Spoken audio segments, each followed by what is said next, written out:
music.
Midnight music.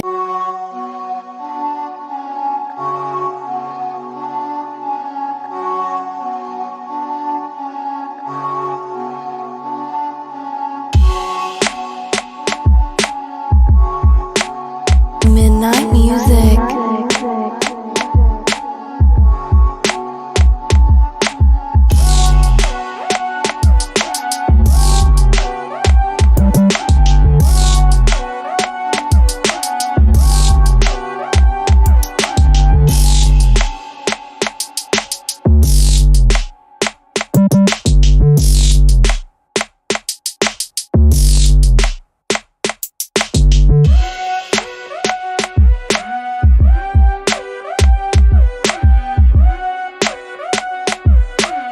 Midnight music. Midnight music.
Midnight music. Midnight music.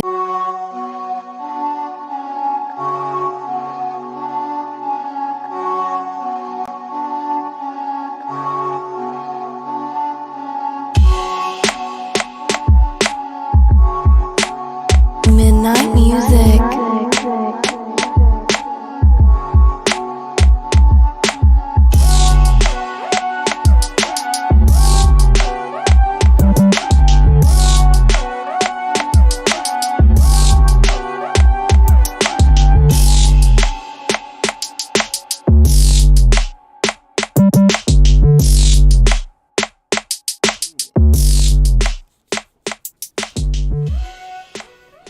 Oh, we are going to have a ton of fun tonight. Oh, I found the one in the pool. The pool one isn't that great. Yeah, it's because one, it's on the water and her tits are floating, so you know they're fake. Yes. I think it was you who told me that. No, fake tits sink you. Oh, they sink? I thought they raise up. No, Like they sink. They sink. Yeah, well, there they are. Good for you, Mandy. Hope someone paid for them. So, yeah, guys, welcome to this. We're going to have a very, very interesting show today. Welcome to the Meat Slap and Matchy pre-show. K. Murphy, unfortunately, came down with a horrible allergic reaction and popped some Benadryl, which means they are knocked the fuck out at this point. So, no K. Murphy today. Yeah, right? I wish I could just knock out whenever things got stressful. But luckily for me, I've mastered compartmentalization. So, I'm happy to be here, technically. Yeah, I should just tweet Elon and be like, yo, release the leaks, bruh. Not yours, but he'll know what I mean. He'll know what I give mean. you his. Oh, man. Let me see what's going on the Twitter sphere right now.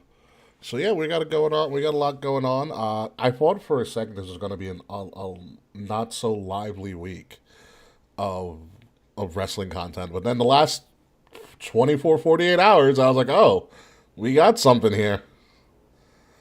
Leave it to WWE. I missed the Vince documentary, but I haven't heard any traction about it. Ooh, yeah, dude. Twitter is going off right now. Oh, really? Honestly, if you type in quote Mandy Rose end quote, you'll find something really quickly.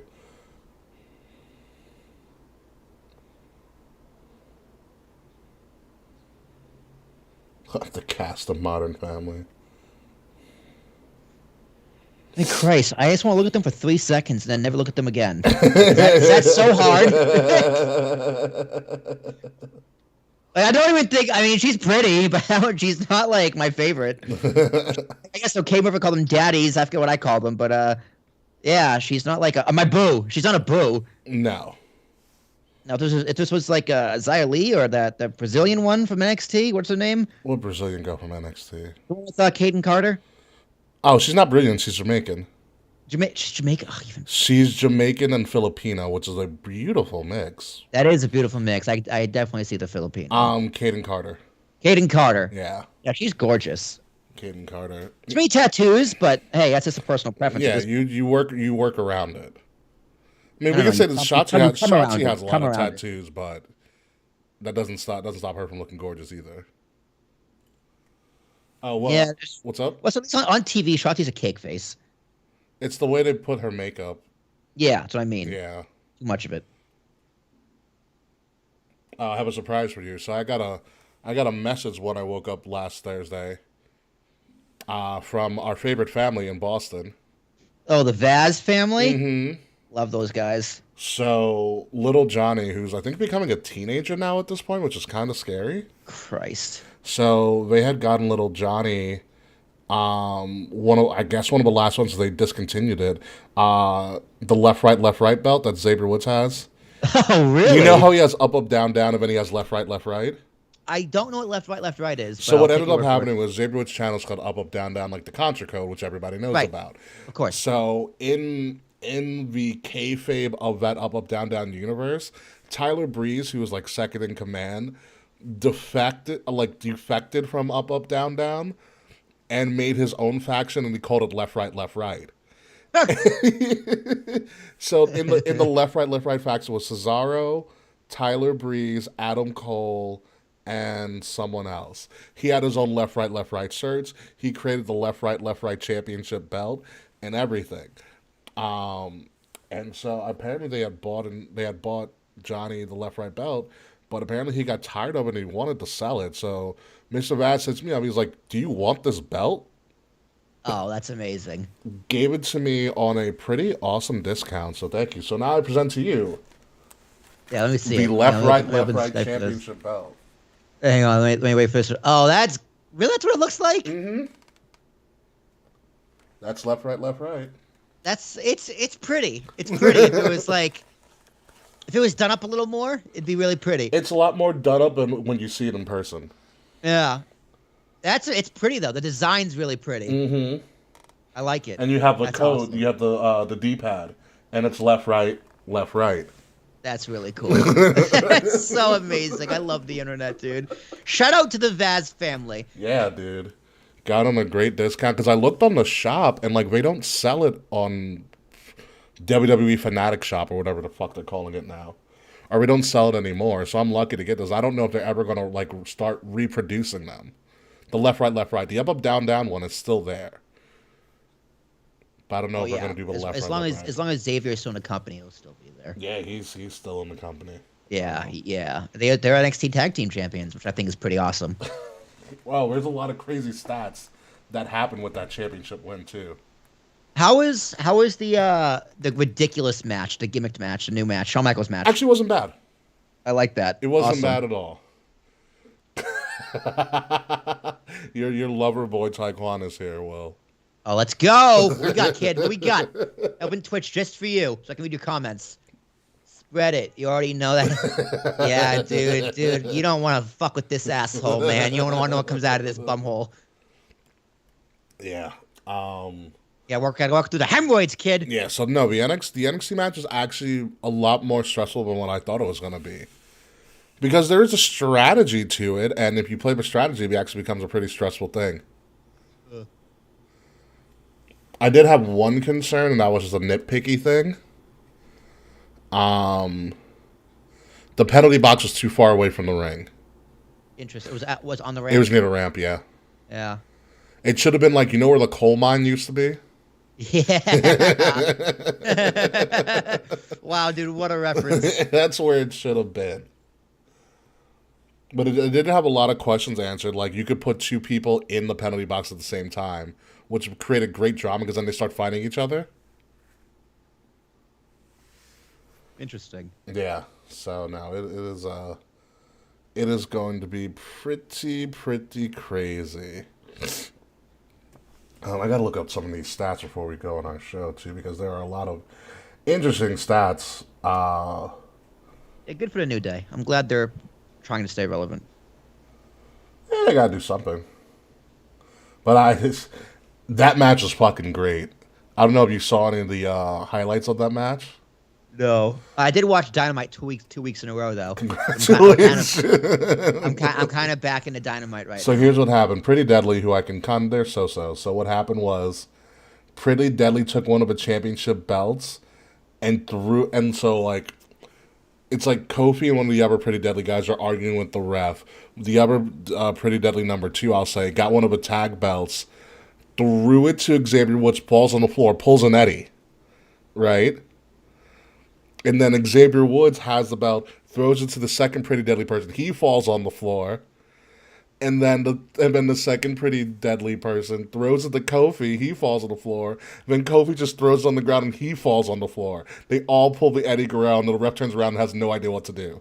He's just like, the fuck, guys. Come on. Stop it. I'll DQ all 4 of you. Oh, it was so funny.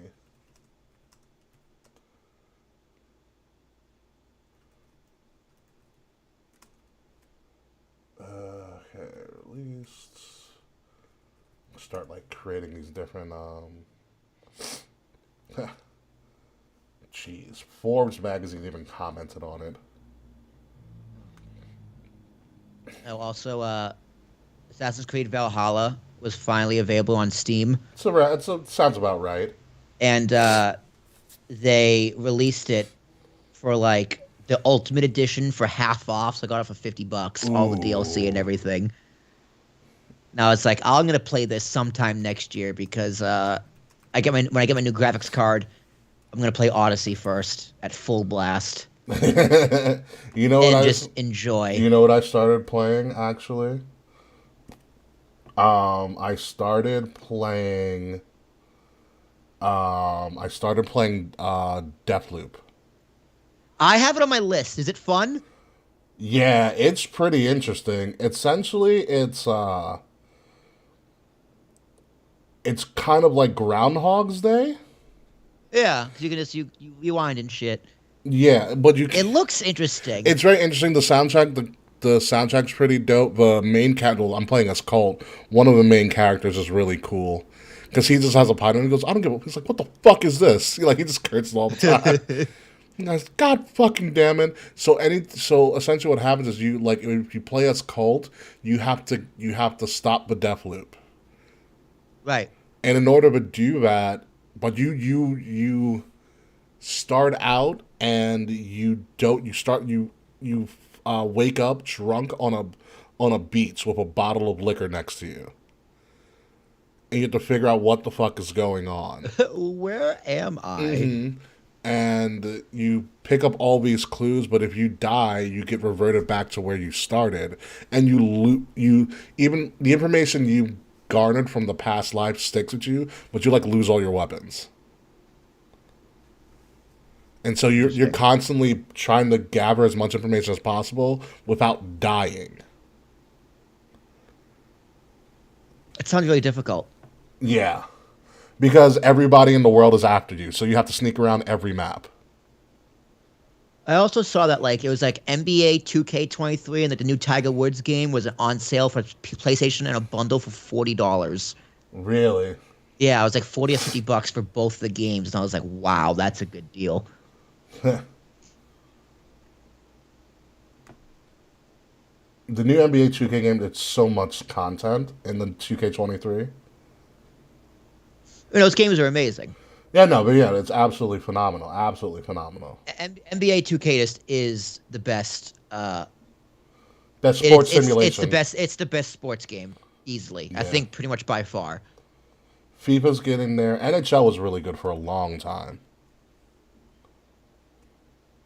Yeah, people did love Shell. NHL is a very dedicated Fan base. fan base. FIFA as well, but NBA just continued to innovate and do different things.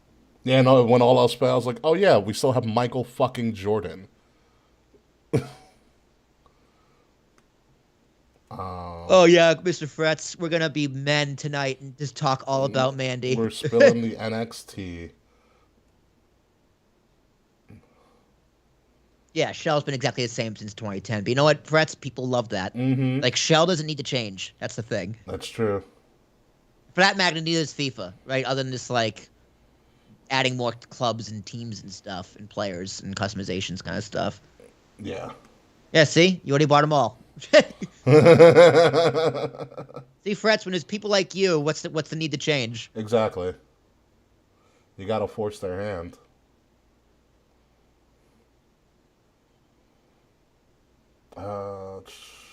Yeah, I can get back into WWE 2K too, at 2K as well when I get my new graphics card. Mm-hmm. It's got to go to Micro Center and have it installed.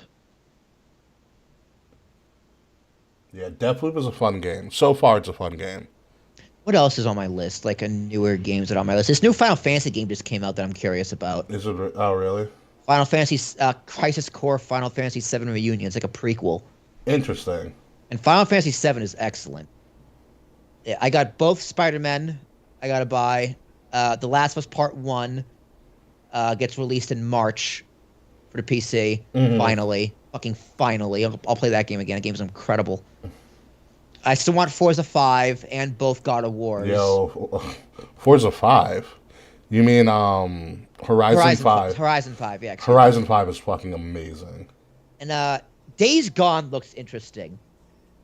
Mm. And a lot of older games, like Call of Duty 2. Yeah. Let me look at Days Gone. I even forget what it's about. I think it's a zombie game.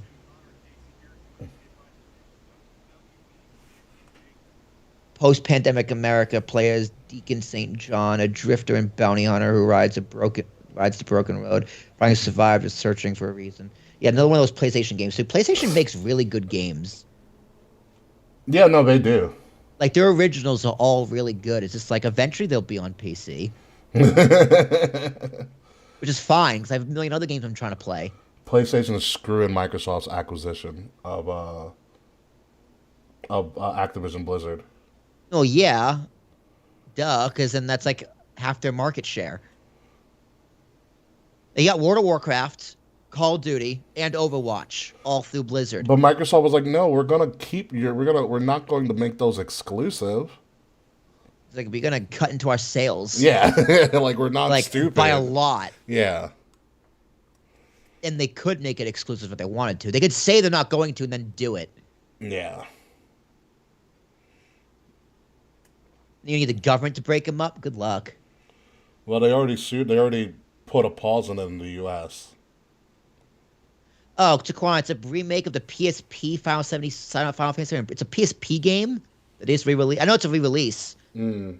Did you play it? Is it fun? I never played Final Fantasy VII, the original. Yeah. But I did play the part 1 of the remake on PC, which was excellent. They need to make 2 more.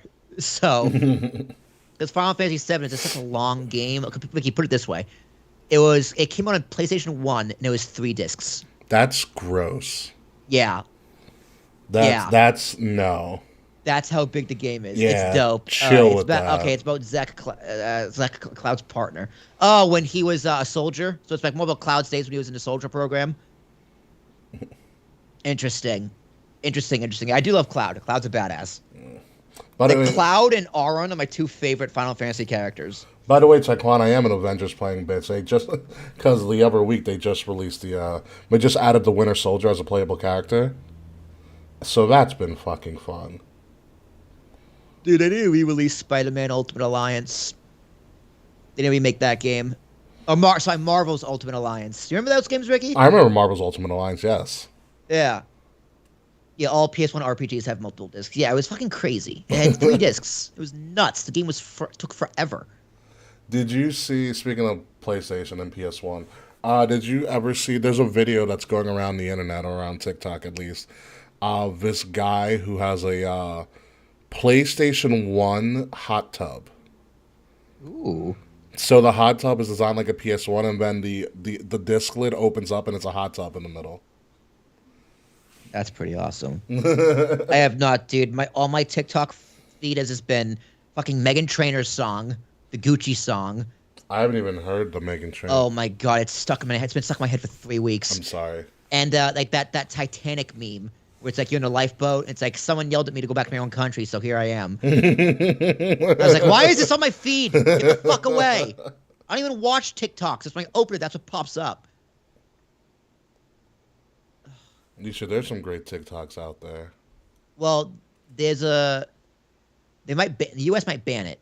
That might actually happen. Oh, really? In the next few months, yeah. Like I just saw an article. It's just like a group of bipartisan lawmakers are ready to present a bill to ban TikTok in the U.S. Texas banned it. I know Texas banned it. How does that even work? I know if you ban in the U.S., whatever, U.S. markets can't hold it. Cool. But like, how does a state ban someone from using it? Like, how does that work? Well, I think from an internet perspective, that's a great 4 discs, motherfucker. I think I have no idea. I am not a lawyer. I'm not a legal expert. If I had to guess, the app stores have to remove it because they have to comply with state and federal laws. So, like, if I wanted to, I guess, put on, a pornography app. That might not be allowed based on where I am. Like the App Store also has to go with international law, which is like Apple got rid of airdropping in China during these protests because Chinese law dictates them to. And if you're Apple, you have to abide by international law. So some sort of region lock that they have to put on. Yeah, it's like a region lock. So that would be more towards the app creating that kind of a lock. And then the App Store probably also creating some sort of lock. Some sort of lock within that region of some sort. Okay. Yeah, because all the phones track your location data. Yeah. And they sell it to whoever wants it. So it's just based off your location data on your phone. Interesting. That's my guess. But it's interesting. Yeah, I mean that is because I'm like, how do you? Get it blocking in the country. I feel like that's a little bit easier. But like, how do you block within a state, which is. Would be but it has to be something location based. So, yeah. All right, are you ready to get into this? As we have some shit to talk about. I am so ready. Yeah, let's do it to it. Let me start rolling. Yeah. 1, 2, 3, 4. All right, we're good. I'm ready when you are. We're gonna get into it real well. So it's starting in, going balls deep in 5, 4, 3, 2.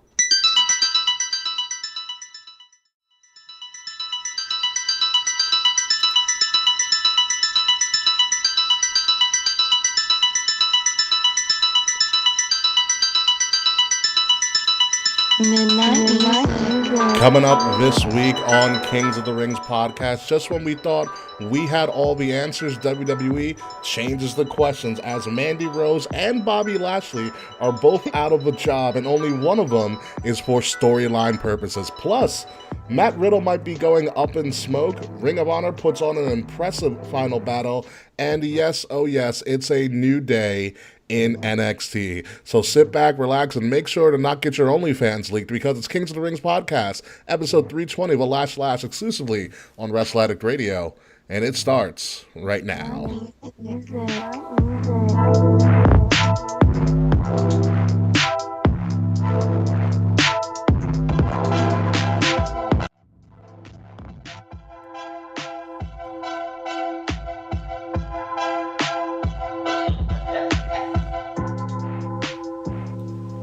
Oh my, folks. Oh boy, oh boy, oh boy. What a ridiculous 48 hours in the world of WWE. 48 hours, what a ridiculous 48 hours in the last 48 hours of my life. I said 48 hours way too much. Well, ladies and gentlemen, welcome to episode number 320 of Kings of the Rings podcast, The Lash. I am, of course, your host, King Ricky Rose. No K Murphy. K Murphy is popped up on Benadryl right now and knocked the fuck out, more than likely. So, with me, in the ugliest sweater, of course, is the right-hand man, I guess, the main event, Will Tarashuk. I don't know, this is really ugly, man. It's a Santa Claus and Rudolph playing cornhole. It's the ugly sweater style. It is the ugly sweater It's a style. It's a style. Style? Yeah. But it's comfy, man. Next week I'm gonna wear my Charlie Brown one that has lights on it. So get ready for that. Nice. For our last episode of the year. Oh, we're gonna take off the 28th? Yeah, Kay has, as Kay told me, it's the Fab Five Christmas party, whoever the Fab Five are. I don't know what that means. I should be around if you want to do a show. If you want to take off, that's fine with me. Last year, I was thinking about taking off. I don't know. I take that last week off anyway. Yeah. Just 'cause I don't do this thing, but yeah, it's cool with me. Yeah. So yeah, no, this is King's Rings podcast. Myself and Will Tarashuk, just the dudes, today, and it's going to be a wild fucking time. I thought I had a show created for this week. As of last night, I was prepared. I did stuff early because I needed to really distract my mind from other shit going on. And I thought we were all set. And then this afternoon hit. And so things changed absolutely wildly after last night. So let's start first off with a little bit of breaking news. And it's not really the breaking news, but it's a precursor to what actually happened today. So last night, the women's Iron Survivor, Roxanne Perez, barely 21, Will Tarashuk. Wow. Yeah. A product of Reality of Wrestling and Booker T's promotion down in Texas. She won the women's championship in Booker T's promotion. She was the first ever ROH women's champion because ROH didn't have a women's title forever. She then signed with WWE, has done great stuff there for the most part, won the Iron Survivor, which made her the number one contender for the NXT Women's Championship. And last night she was like, why fucking wait? I'm going to challenge Mandy Rose tonight. And she won. At the tender age of 21, she is the second youngest woman ever to win the NXT title. Obviously, Paige, formerly known as, Paige, now known as Saraya, which is going by, Paige is the youngest, obviously, because I think Paige was like 1920 when she won the NXT Women's Championship. And it was kind of surprising because I was like, why is she doing this now? Why didn't they wait till like Vengeance Day, which is going to happen in a little over 2 months, or a little less than 2 months from now, down in North Carolina. And there seems to be a reason for that because breaking news as of this afternoon, Mandy Rose is fired from WWE. Who do you think delivered the news? Was it know. Shawn Michaels? He's like technically running NXT. So when it's like, oh, Mandy.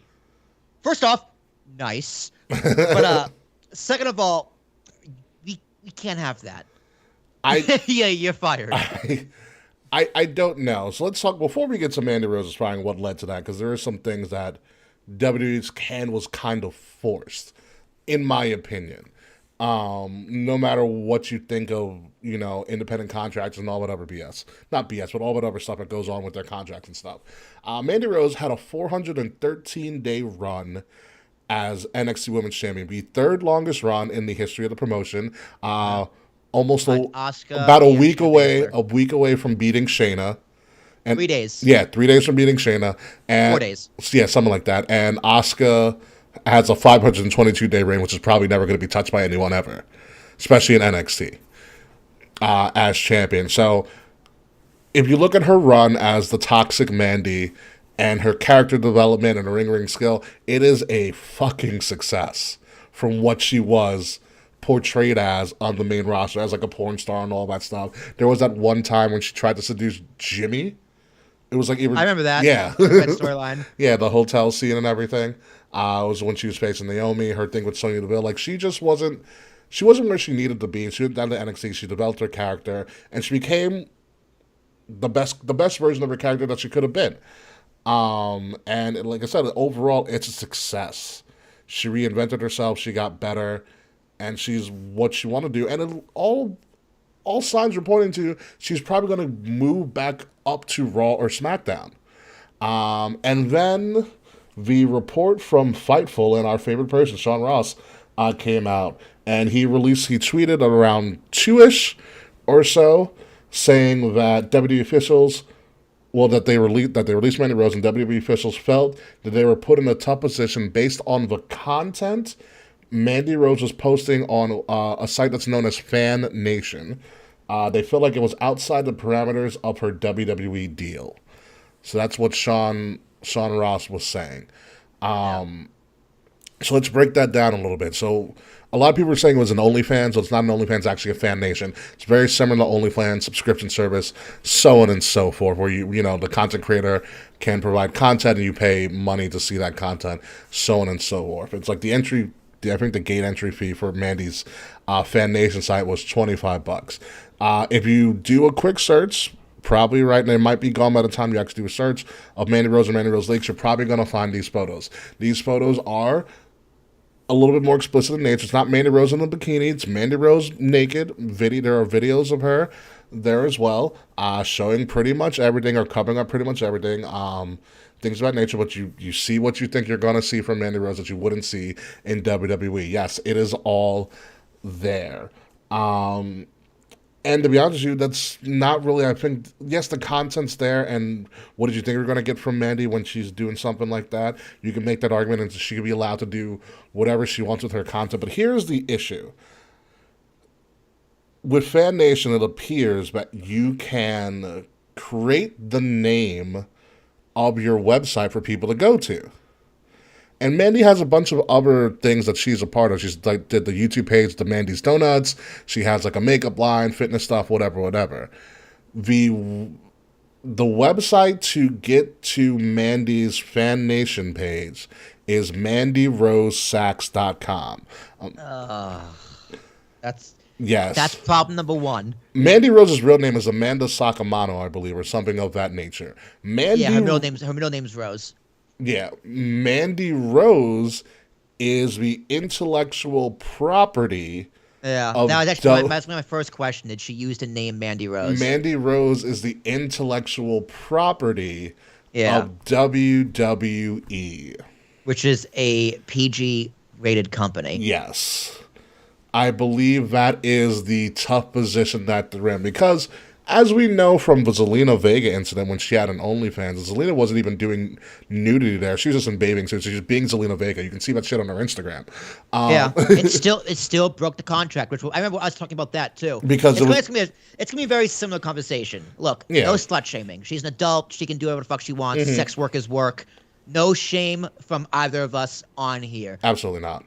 But from the viewpoint of WWE, hypocrisy regardless, it's written in the contract, and you did break a legally binding contract, and you put them in, that WWE being that is, in a very, very, very difficult position.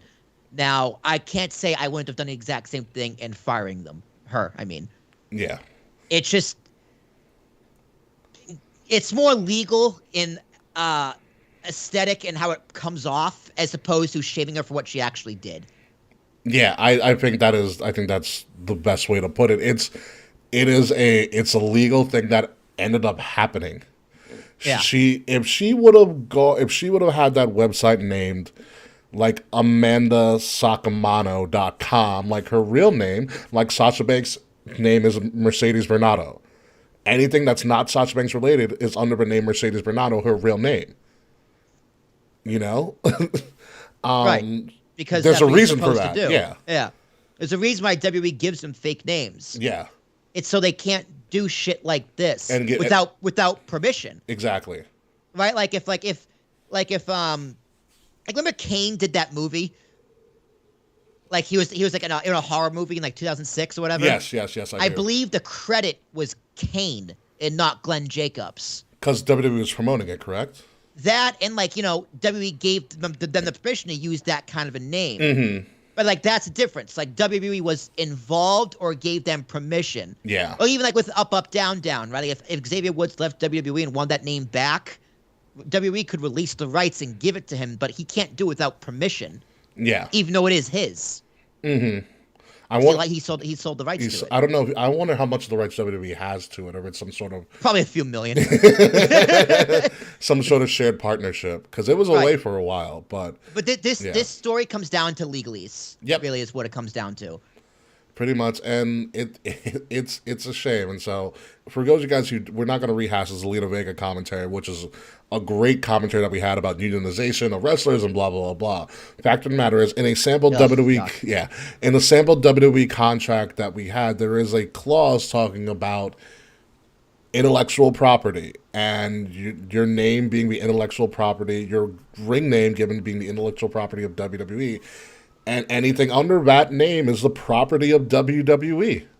Well, here's the crazy thing, Ricky. What WWE probably could, again, I'm not a lawyer, but just from what I know and what I think I know and what I think could happen, since they used Mandy used their name, they could sue her and take all of that money that she made off of it. Oof. If not all of it, most of it. To which I don't think WWE will do that. No, I don't think so either. So, she, in a sense, she's lucky she only got fired. Yeah. I'm not saying be thankful for it. No. But this situation could be a whole lot worse. And, like, a lot of people are going to make WWE the bad guy, which, to an extent, I understand. But it could be a whole lot worse. They could go full heel on this and make sure she never works again. Yeah, and I do not think they are going to do that at all. I don't either. You know, I don't either. I don't think they want the attention. They just want this done. They want it over. Gone. They want it away. Now, how they got the information for this site, or what she was doing is dude. Johnny Ace is out of the company. That fucking horn dog. You know how they found out about this site is also something interesting as well. You don't know whether, because I think she might have been promoting it on her socials. Who knows? But I do know there was a leak that came out recently, I believe over the weekend, of some of her content, which is a clear legal violation. And from that standpoint, be that as it may, WWE became aware of it. Yeah. You know, and once it's out there and WWE becomes aware of it, WWE has some sort of, they have to answer, because either they do something about it or they're answering to the board. Exactly. You know, and so they have to do it, and it's a shame. And it also makes me think: did Mandy hide this from them? Yeah, who knows? Yeah, I mean that's just speculation at this point. Like, you know, she could have done something that she knew she wasn't supposed to be doing. That's kind of kept it a secret. Which, hey, I understand that too. You got to make some extra money. She's not making main roster money anymore. No, right? She's probably making under $1 million in NXT. Oh yeah, when by on the main far, roster, by she's far. probably making a little over $1 million. Maybe, I don't know. Mm-hmm. But you know, she thought she needed or wanted extra cash. Yeah, you need extra cash. Sometimes you might bend the rules a little bit to get it. Yeah. It's just one of those things that, if, like I said, if that website's name is Amanda Sacamano, WWE has nothing to really stand on. That other than unless there's like a policy in her contract saying she can't do this kind of adult content. Correct. Because like you're recognized from our product. Like, granted, it's not related to us. Yeah. And you are an independent contractor, so you really shouldn't. But you know, there are certain things in independent contractors that can non-compete for something related. They could legally, they could probably put something like that in there. Yeah. Because they are a publicly traded, family-oriented company. Yeah. So it's a shame, because I do know the information was leaked that she also did lose her brother recently as well. I don't know when her brother did pass away, but I know they said it's recent. So I don't know if it was this month, last month. It was relatively recent. So it's just bad timing all around. You know, for Mandy, and she just got engaged. Like, in the recent personal life of Mandy Rose that I know, that I'm aware of, that's been posted on social, she got engaged again. She got engaged to Timo Sabatelli. She lost her brother, which is very fucking unfortunate, and now she lost the title and now is fired from WWE. And she's literally like not really a rags to riches, but she's a product of a successful developmental system that Triple H started. She's one of She was a tough enough competitor. She didn't win, but she got signed later on and made something of herself. Yeah. No, she eventually proved, and this title reign proved that she was more than just a pretty face and a hot body. Yeah. You know, and it seemed like she was probably going to go on with this new toxic Mandy Rose character to be something really, really good on either Raw or SmackDown, which needs characters like this in their women's division. And we are not going to see that, at least for now. I'm not going to never say never that Mandy's never going to come back. I think she'll be back. I think she'll be back as well. Like, what makes sense? I mean, she's only 31, right? 32, she's still young. 32. She's 32? Yeah. So what they could do, I don't know how many years left on a contract, but they could have let her contract run out, even though it's already it's gone, it's done. Yeah, it's not there. But like, say there's 2 years left. So she's no compete for the life of her contract. Yeah, so let her sit at home for those 2 years, and then you bring her back. Yeah. Maybe. I don't know, but it's a shitty situation. Yeah. Do you want to talk about the hypocrisy? Because there is a little bit of hypocrisy. Go right ahead. Like, people comparing this to Matt Riddle. Matt Riddle has a drug addiction. Oh, we're going to talk about Matt. That's very different. Like this, there's nothing wrong with either. I mean, you could say something wrong with the drug addiction, but Matt Riddle isn't being fired because he's getting helped. Mandy Rose doesn't need help for anything. There's nothing wrong with what she did morally. No. She just broke a contract. It's something wrong with what she did legally. Yeah. That's the difference. I think go ahead. That's not fair.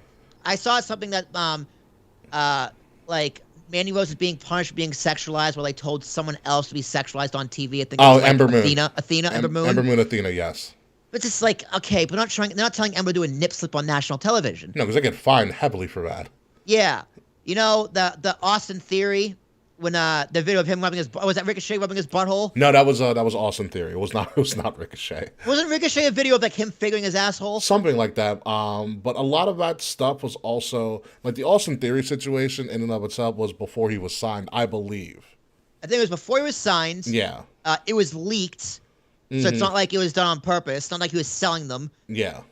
And there was some false allegations in there as well. Correct. The Mandy Rose thing is, one, there is knowledge that what you did. Was her stuff leaked? Yes.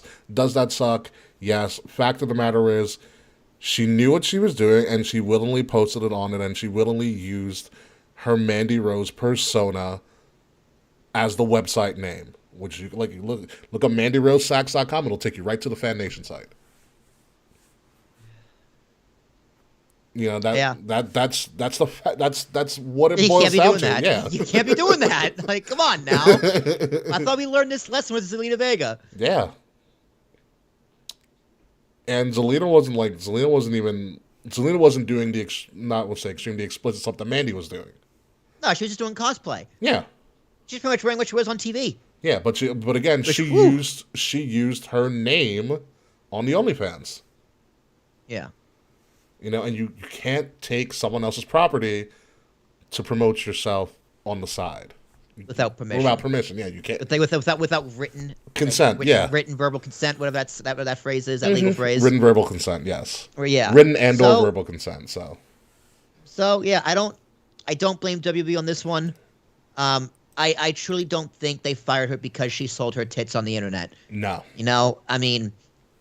That was part of their business model. They were pretty loose. They loosened up a lot of that, a lot of them making money on the side thing once Vince was out of the picture. As they should. Yeah. As they should, as long as it's reasonable, right? Like as long as your number one priority is still WWE, and you make your dates, you make your commitments. What you do on your own time as an independent contractor is your own time. Is your own time. Otherwise, you're a full-time employee, which entitles you to more benefits. Exactly. You know, like WWE can't have it both ways. So losing those restrictions is good for everybody. Yeah, and from what I've seen, Mandy Rose never missed a date. She never missed a match. She was never a locker room. I've never heard one bad thing about Mandy Rose. In fact, I never heard anything about Mandy Rose. I forgot she was even in the company until like 3 weeks ago. From what I gathered from the NXT crowd, was that she was actually very positive in the NXT women's locker room because she had knowledge of being on Raw and SmackDown, on the main rosters, traveling the road, and she was she happily shared that knowledge with some of the up and coming women. Yeah, and she was still there to learn, which is the great irony of it. Yeah. You know, she was a positive influence, and she was there to learn. So she was perfect for that for this phase too. And like I said, she's gonna go on probably gonna go on a mega run, and she's not going to do that anymore for right now. But no hard feelings from this podcast. Best of luck to her. She clearly made a mistake from a legal perspective, Yeah.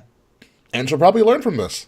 And it's this, if you're out there and you subscribe to that website, get ready to pay higher rates. Like, immediately. Yeah. So be aware of that. Yeah.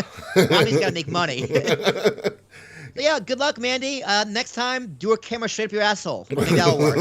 I don't know what to tell you. It's probably not going to work. Yeah. Yeah, sex work is work, so just get to work, I Next, guess. use your real name. Come up with a fucking different name. Do something. Just don't use your ring name. Don't do that. Yeah. It's really that. And don't use simple. someone else's name either. Like, don't use Will Tarashuk.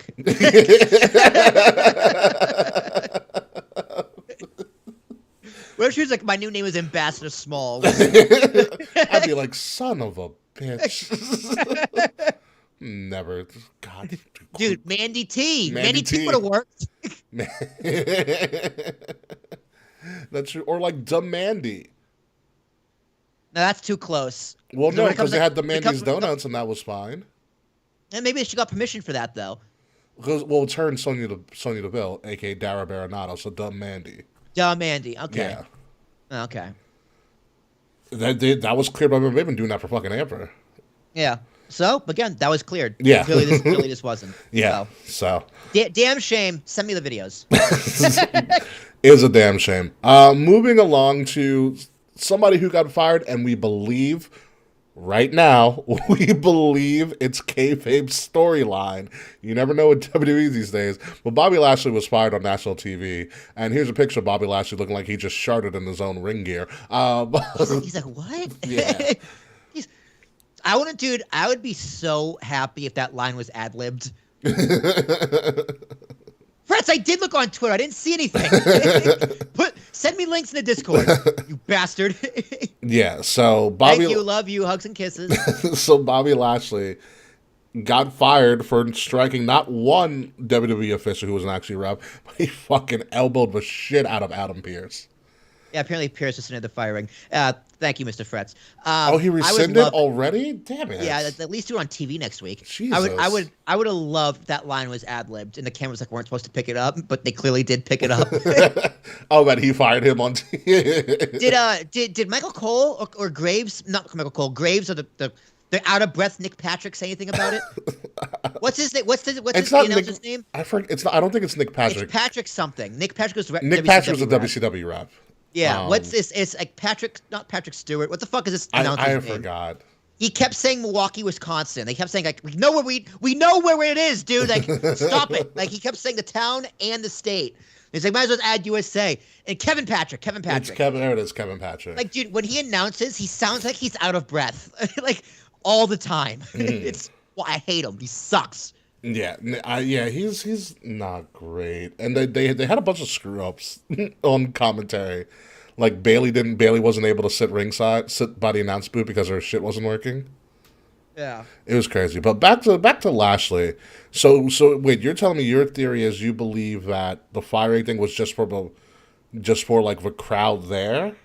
I don't know. I mean, I don't know. Did the announce team pick it up? Did they say something about it? Did they like, what? It was fired? I don't remember. I believe he got, like, you heard him getting fired and then they went off air. They did. But yeah. So like it's I'm not saying I believe this. I'm saying it's possible. I think it would be pretty awesome if the line was ad-libbed. Yeah.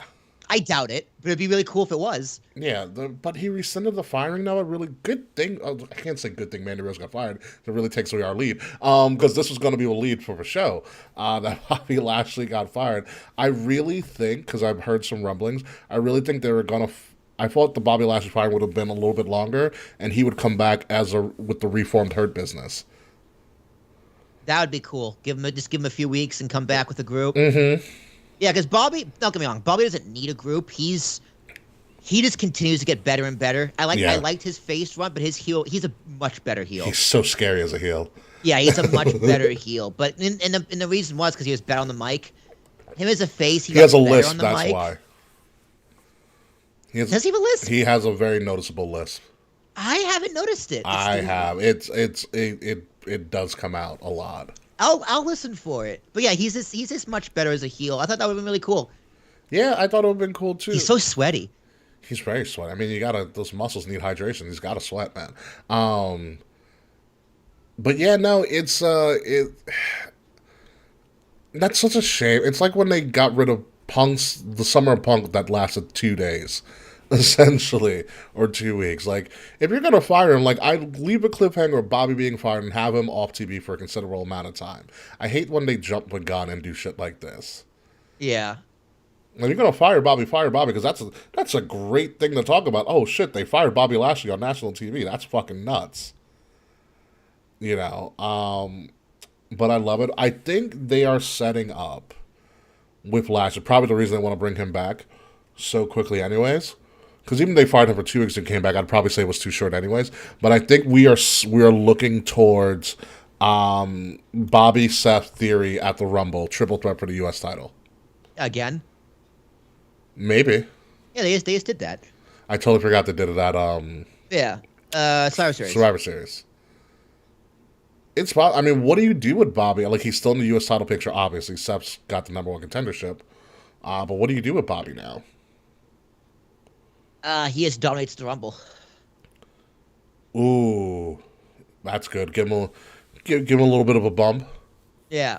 And I guess you can form a feud for WrestleMania in the Rumble match. Against who? I don't know. Big Show. I have no idea. Returning Paul White. Yeah, I have no idea who number 26. Well, I have no idea who he can feud with. Like, this WrestleMania card is going to be very interesting. A quick sideburg. The Rumble's going to be interesting. Rumble's going to be interesting. I've heard rumors that Roman might main event both nights. I'm fine with that. I am as well, but he has to win both of them. Which is the rumor? So the rumor is Roman's going to defend one title, or here's what they could do. Because the titles were never unified. So he can either defend one on night one against Cody, and then the other or both against Rock night 2. Interesting. Or what they could do is, Rock and Cody have a schmoz finish. Create a triple threat for the next night? No, they would do for the Rumble, they could do Cody and Rock main event night 1, winner main events against Roman night 2. That's a shit hand for Cody. It is, but he gets a match with The Rock. That is also true. He still gets that match with Roman down the line and takes the title off of him. I heard rumors that Roman win at Mania and then just drop. Like vacate. Maybe. I mean, the guy needs some time. I don't know. It's interesting. But what does Bob do? I mean, no, him and Brock have unfinished business. What are we talking about? Well, the rumor... That's the match. Yeah, but there's also, like Fred said, there's also a rumor of Brock versus Gunther, which I would also love. That's just... Excuse me. That's just the Marks having a wet dream for themselves. Yeah. Like, don't get me wrong. It's more possible now that Triple H is in charge. And Triple H is also a Mark. I don't see any money in Brock Gunther yet. There is money in Brock Bobby still. Absolutely. I think in a few years there could be money in Brock Gunther, but right now it'd probably be like, why are you downgrading Brock? Well, here's what you really have to think about when you try to fantasy book a Mania of this magnitude. It is being published. It's being advertised as WrestleMania Hollywood. Oh, it's Hulk Hogan. Obviously. Hulk Hogan. Okay, Mr. Fretz, I'm going with Mr. Fretz here. Hulk Hogan wins the Money in the Bank, and then cashes it on The Rock and gets revenge for WrestleMania like 19, whatever it was. Oh god! Or for yeah. So you Hollywood. So I mean, even though WrestleMania in and of itself is where you put in your biggest stars, it has the added emphasis this year of being in Hollywood, and technically Hollywood, even though it's in Englewood, California, nowhere near Hollywood. But it's going to be marketed as Hollywood. Yeah. Yeah, the Jets don't play in Jersey. Neither do the Giants. Jets don't play in New York. Oh, so that's what I meant. Yeah. Mets don't play in New York. Yeah. My bad. But yeah, so you're going to it's going to be a very grandiose feel to this WrestleMania, probably more so than other ones. And Bobby will be somewhere in there for it.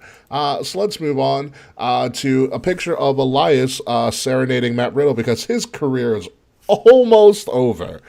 Did that backstage with Elias and Kevin Owens was really funny, though. Kevin Owens has played it off so well. Kevin is still traumatized by it. It's great. He's like, do you not remember like what we just went through this past year? So let's talk about Riddle. It has been revealed or speculated or confirmed at this point that I believe it. That the reason that Matt Riddle got the stretcher job off of air was because they have sent him to rehab for the second time. As well, and they gave Riddle the ultimatum, as Mr. Fretz was saying, rehab or fired, because apparently he has a pretty serious drug issue, which is the reason why his match versus Seth Rollins was delayed. At SummerSlam. At SummerSlam, because they had forced him into rehab. That's why the match went out on Clash at the Castle. Probably why he lost, too. Also, probably why he lost as well. Damn good match. So Matt Riddle is in hot water. I mean, if it wasn't for all the shit with Candy Cartwright and the speaking out movement, he is now in hot water because now he has a drug issue. And so how many strikes can you give a guy before he strikes out? Yeah, it's not looking good for him at all. Well, first and foremost, he needs the help. Yes. Which, again, kudos to WWE for giving him the help and not just firing him and leaving him on his own. So, again, this is not weed because they don't test for weed anymore. They do not, no. So this is not a marijuana problem. This is probably pills, and my guess is cocaine. Yeah, I believe cocaine was involved. Yeah, it's a fair bet. I feel like Matt Riddle would really like cocaine. Well, Fretz, I don't know. Has he been through the ringer? But a lot of that was his own doing. So I don't want to make it seem like, oh, poor guy. Like, he kind of put this on himself. Yeah, he made his own decision, yeah. right? I mean, he chose to cheat on his wife. Correct. He chose to get divorced. Well, that choice was pretty much made for him, but still, that's his fault. No one forced the drugs down up his nose or in his veins or whatever. Yeah. Like, I get addiction. You know, I understand addiction is very, very tough and you can't help it. Mm-hmm. Trust me. I'm not shaming him for his addiction. But at the end of the day, he still made these choices. Yeah. So it's he made all these choices. That wasn't bad. He did all that stuff. Look up Matt Riddle, Candy Cartwright. It is a thing. So according to our lovely fans, consensual or not? There's no proof to say it wasn't consensual. Mm-hmm. So, but still, he made that choice to destroy his family. Yeah. So according to our friends at What Culture, I do want to read this that they had. Speaking of allegations. Yeah, right. Well, he is not part of them, and he hasn't been part of them. No, he had a speaking of mental breakdowns too. He had a big one. Oh wow, yeah. I'm surprised he's not a woman. So he's Riddle suspended for 6 weeks. This is his second failed drug test of 2022. Matt Riddle's first failed drug test came before SummerSlam. He was really set to face Seth Rollins. The match was pushed to Clash as a result of a failed drug test. And this is when the rehab or fired ultimatum was first issued. When WWE was then forced to write Riddle off for another 6 weeks after he failed his second drug test. Now he is sent to rehab, and sources believe he has either already commenced treatment or is on the verge of doing so. While there is currently no word on what exactly came up on Riddle's failed drug test, WWE no longer tests for marijuana. And here's another interesting thing, Will, but I do want to read to you as well. Please. As noted by journalist David Bixenspan in September, it's a weird name. Riddle's ex-wife Lisa is currently attempting to hold the WWE Raw star Matt Riddle in contempt for failing to ensure that his employer sends directly to the mother the results of his routine lab testing as defined in a previous agreement. Oh, so she's going to sue WWE. No. Is that what I'm hearing? So here's I'm going to... So WWE needs to send her the results of a drug test? Correct. Or Riddle does, or both. I don't know. So I'm going to read what David Bixenspan... you know why she wants that? So she can go to the courts and be like, I need full custody, more money. Yep. Yeah. Which, hey man, I get it. You know, if I was on drugs and my mother, my wife and my children wanted me around them, I would also push WWE. So according to David Bixenspan, he Yeah. says the most Yeah, interesting. I get fucking paid. So according to this, it said the most interesting part of the Matt Riddle divorce case file is how in the custody section of the settlement, which is what you're correct for, Will, in the custody section of the settlement, Matt Riddle agreed to, in quotes, ensure that his employer sends directly to the mother of the result to the mother the results of his routine lab testing. He didn't. She's trying to hold him in contempt. So it is on Riddle. It's not on WWE. It's on Riddle. That's the confusing thing. So they agreed that he would send her the results. Not why wouldn't WWE just send? No, her the results? he has to ensure that WWE sends it. Oh, he has to make sure. Okay. Yeah. So it's his responsibility to make sure that WWE sends it. Correct. So he can't be like, it's not on me, bro. Like they didn't. Dr. Fauci didn't send it. What do you want from me? Yeah, he needs to poke the Fauci and make sure to send his bitch. Correct. And he didn't do that. And he's not doing. Ooh, yeah, he shouldn't have done that. I would have been like, no. The responsibility is them. They're my employer. They're doing the tests. They can just CC you on the email. Yeah. And he didn't ensure about it. And now she's trying to hold him in contempt. He should. Yeah. Absolutely. Yeah. So and I hate divorce court because men get fucked. But in this situation, yeah, he deserves to be fucked. You signed it. You signed it. Yeah, you signed it. And he's gonna face the consequences for it, which is a shame. And listen, I'm not gonna take away from anything that Riddle has ever done in the ring. Will and I have seen Riddle even on the indies.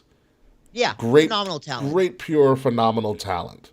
And from what I know, a really nice guy. Yeah, from what I've known, we've had people who have been friends with him. Goes out of his way to, remember people, say hi to people, so on and so forth. But everybody has their demons. Yeah. And he needs to start facing these demons head on because if for a good amount of 2022, he was the hottest thing on Raw. Yeah, him and Randy Orton. Him and Randy. Even without Randy, he kind of went down a little bit, but he was still relevant. They still tried to keep him relevant and afloat. And he, at this point, is his own worst enemy. Yeah. Well, some people can't handle fame. Mm-hmm. Some people can't handle money and fame. Yeah. So and I'm a fan. Yeah. I want him to get better. I want him back on TV. I don't want him to be fired. I want him to get help.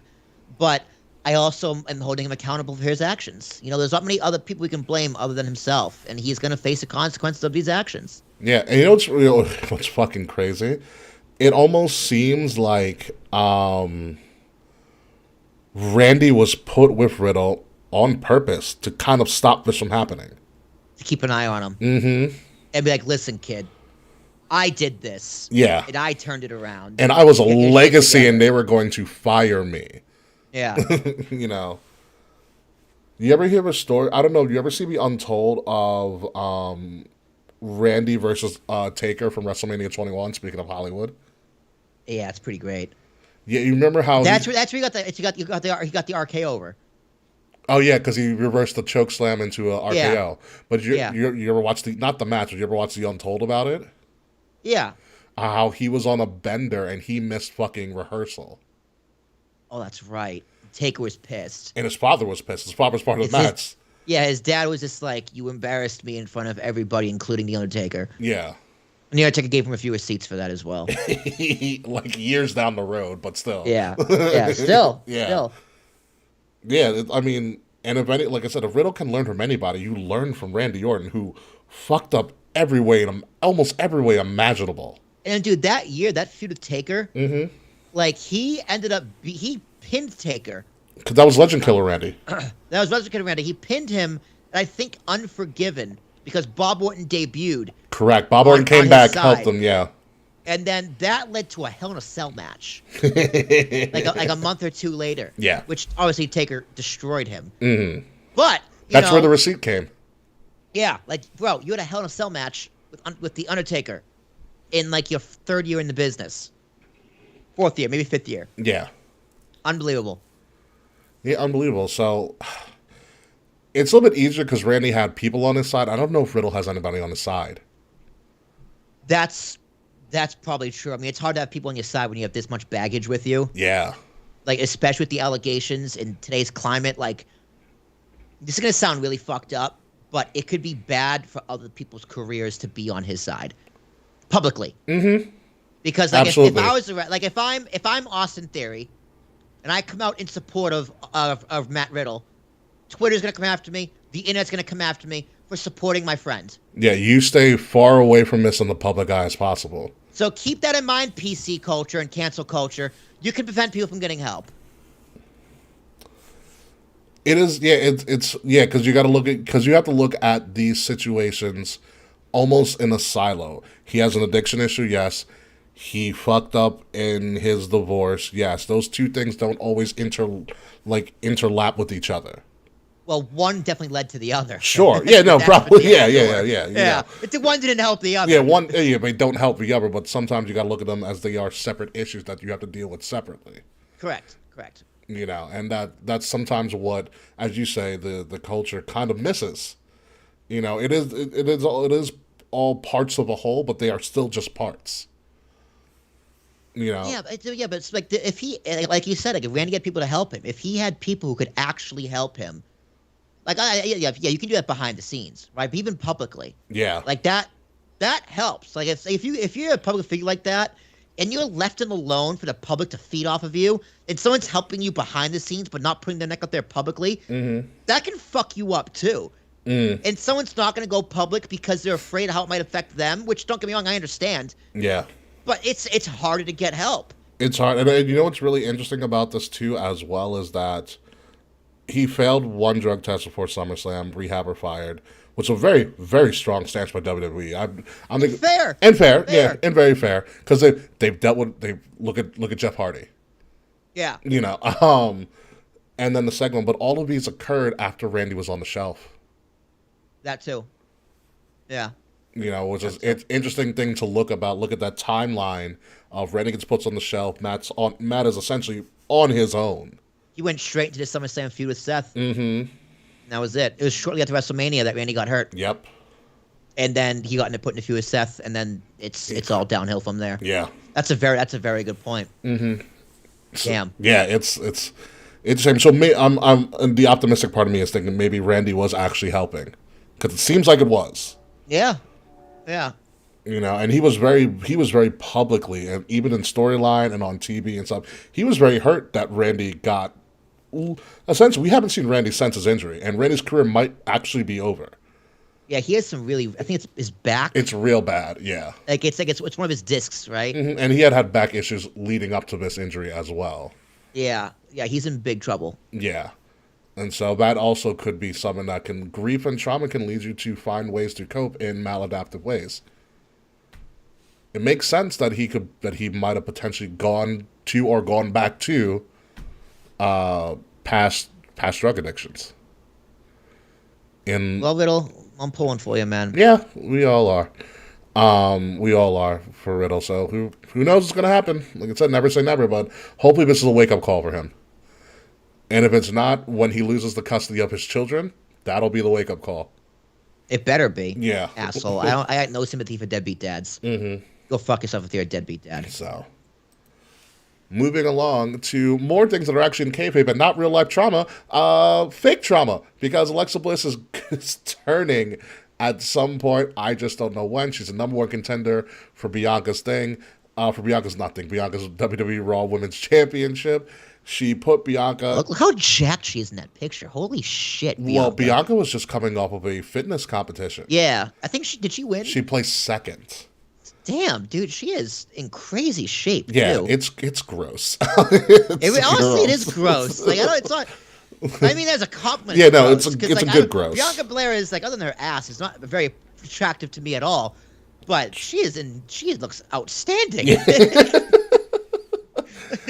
Absolutely outstanding. And so Bliss is at this point in time the number one contender for the women's title, but she is on the verge of rejoining Bray, or whatever Bray has in store, because Bray somehow remains compelling even after months, and now Bliss is back in the picture. So, well, let me ask. When does she turn? Alexa's character with Lily, overall with Bray, was that character a success or a failure? The Lily character or Alexa's character with Lily? That are you talking about post Bray's firing, or what are we? All of it. It's the same character. There was tweaks in there. There don't was get me tweaks wrong. in there, yes. But the overall character from when she first turned to where she became stand up, shut up. It's just Oh, like, when she used her husband's song or whatever, yeah. dude, I hate her entrance theme. I do miss the old Bliss hate theme. it so much. This Alexa Bliss is the worst. She is like the Apollo Crews of this division, where she just goes out there and smiles with awful theme music. And Apollo had good theme music. Paul did have good theme music. Like, but my original question, that whole dark Alexa Bliss character, was it overall a success or a failure? I think it was a failure. Here's like with Bray, it was okay, but she kind of sank Bray, and then on her own, she sank herself. Well, I think on her own she killed the character, or was going to kill the character because Bray wasn't there. Because I think the Bliss, the Dark Bliss, or whatever you want to call her character with Lily and everything, was a Bray concoction, because Bray has a great mind for theater. It didn't work though. You know, and I think she killed it with the therapy session. That was okay, but I also think it sounds like at this point it was just a stopgap for her to bring it back. Because I think there was more to the story, and I think it got ended really quickly because they were going to fire Bray. Yeah. I mean, I get it. You know, and I don't know if we've seen. You never know with Bray Wyatt if we've ever seen the full scale of what he's thinking at this point, because we still don't know. We're still left in the dark a lot with the Bray stuff. And now Bliss is a part of it. I did hear a theory that Bliss's old character is stuck in Lily, which is also an interesting notion as well. That's okay. It was just an interesting notion as well, which I think would be pretty cool. There's a lot. Bliss is more visibly transforming into something. Asuka's transforming as well. I don't know if you've seen Corey Graves left everybody a little Easter egg. Because Asuka's been, as Corey Graves said, has a very suspicious social media account these days. If you looked on Asuka's Twitter, it is kind of weird, but it looks like they're... seeing her without the face paint made her look like 6 years younger. Who, Asuka? Asuka. Guess how old Asuka is? She's like, what, 34? No, she's 41. She's 40. Oh, dude, Asians do age gracefully. That's just a fact. Yeah, she ages really well. But it sounds to me that they are letting Asuka, this is probably also a Triple H influence, they're letting, Fred says she's 45, which I do not believe that. I've heard 41, and I will say 41. I could just Google it. Yeah. But no, they're saying that they're bringing her, she's on the verge of bringing her more vicious character when she was known as Kana back in Japan out. So think of the Asuka that you saw in NXT and when she came up, and obviously she was, and then turn it up to like 11. Yeah, dude, she never fully rebounded from that loss from Charlotte. Well, now rebounded. Yeah. She's had a successful career, multiple title runs, and she's been over. Mm-hmm. But she was never the same. She wasn't as popular as she was once the streak ended. Yeah, exactly. That loss to Charlotte really, really hurt her, and she never quite made it back to where she was. Which is such a shame. She got close. She got pretty close. It's a fucking great match when you ever look back at it. It's such a good match. like when she had a match on her match on with Rhea. Mm-hmm. And like I think Kevin Patrick was like, "Oh, they had a WrestleMania match." She's like, "No, they didn't." Yeah, they did. Like, WrestleMania in Tampa. I was like, "Wait, they did." 36. I forgot all about it. Rhea beat her. Yeah. No, it's good. I think Asuka's coming. They're transferring Asuka to a more vicious, to go full Kana. Look up Kana stuff. You'll be very surprised at how vicious she was. Bliss is turning into something that I don't know. I do love a story, but every time she sees Bray's new symbol, she like freaks the fuck out. Yeah. Well, what they did best with their character was right before she first turned, right when she would start going to signs. It's when she became a toddler and brought out Lily is where it was just dead. Mm-hmm. Other than like full-grown men being attracted to Alexa Bliss as a toddler. Yeah, it was really weird. Oh yeah, Tyler, but in the end, she had the thing with Randy for a while. And so I think there's something with the Lily and something. I don't think it was a full success, like you said, but I think it was killed because they got rid of Bray. So I'm hesitant to have them go back to that because it didn't work. But at this point, anything is better than this Alexa Bliss because she has no character. I think they're giving us a new chapter. That's fine with me. I mean, I'll give it a chance. Yeah. Because she can just kind of go back and forth like that, which is really impressive. Yeah, the way that she can change her face and Yeah. her body, like Shawn Michaels had the same gift as well. In front of a live crowd of 13,000 people. Yeah, the way she flips is something that we really haven't seen. It's like, remember when we talked about this on the show years ago. Remember when she first won like her first women's championship, and she was on like the post show, and she was crying and all that stuff and very emotional, and then she turned on her character real quick. I do actually. It's just snapped right into it. Oh, I'm the best though. Yeah. She had her moment. She's like, oh fuck, I'm a character on television. Yeah. Yeah, there's not many people that can do that on a dime, and it is very impressive that she can do it. And I think WWE is right for really honing in on that very unique gift that she has. She can change in a second. And she snuck in there too, because she was nothing on NXT. Last pick of the draft. Sparkle Splash, yes. The last pick, Yep. her and Carmella, last pick of that draft year. And I wouldn't have picked Bliss either. She just came on the scene and just dominated, because Becky wasn't getting over as champion. They gave it to Bliss, and she just ran with it. Mm-hmm. In my mind, she's the first SmackDown Women's Champion. In your mind, even though we know Becky is. Even though it is Becky. Bliss made the belt relevant. Becky did not. Yeah, and then Bliss ended up being the first one to win Raw and SmackDown. Yeah. She had an incredible career. Like, honestly, first ballot Hall of Famer. Yeah. She's incredible. She's an incredible talent. Yeah, just don't look up her NXT days. Don't look up her NXT days.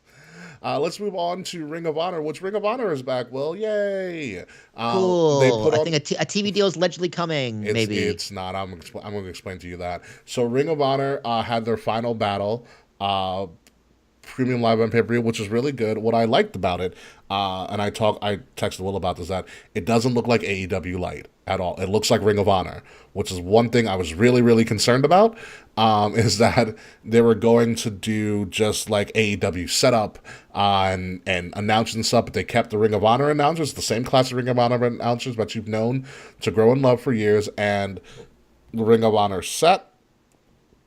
Stage-wise, Ring of Honor turnbuckles, Ring of Honor curtain ramp. The only AEW I saw, I think, was a security guard who was wearing like AEW gear as their security.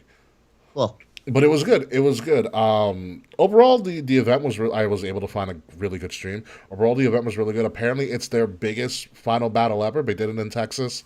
And that's just not hyperbole that they used. From ticket sales and stuff, it was their most lucrative final battle that they've ever had. The main event obviously being Chris Jericho versus Claudio Castagnoli, formerly known as Cesaro, to a pretty good main event. You will love how this main event ended, because they had one of the most unique finishes I've ever seen. So I forgot Jericho had this belt. Who won? I'm not going to watch it. Cesaro won. Claudio won. Really? Good for him. He won. So now he's a 2-time Ring of Honor champion.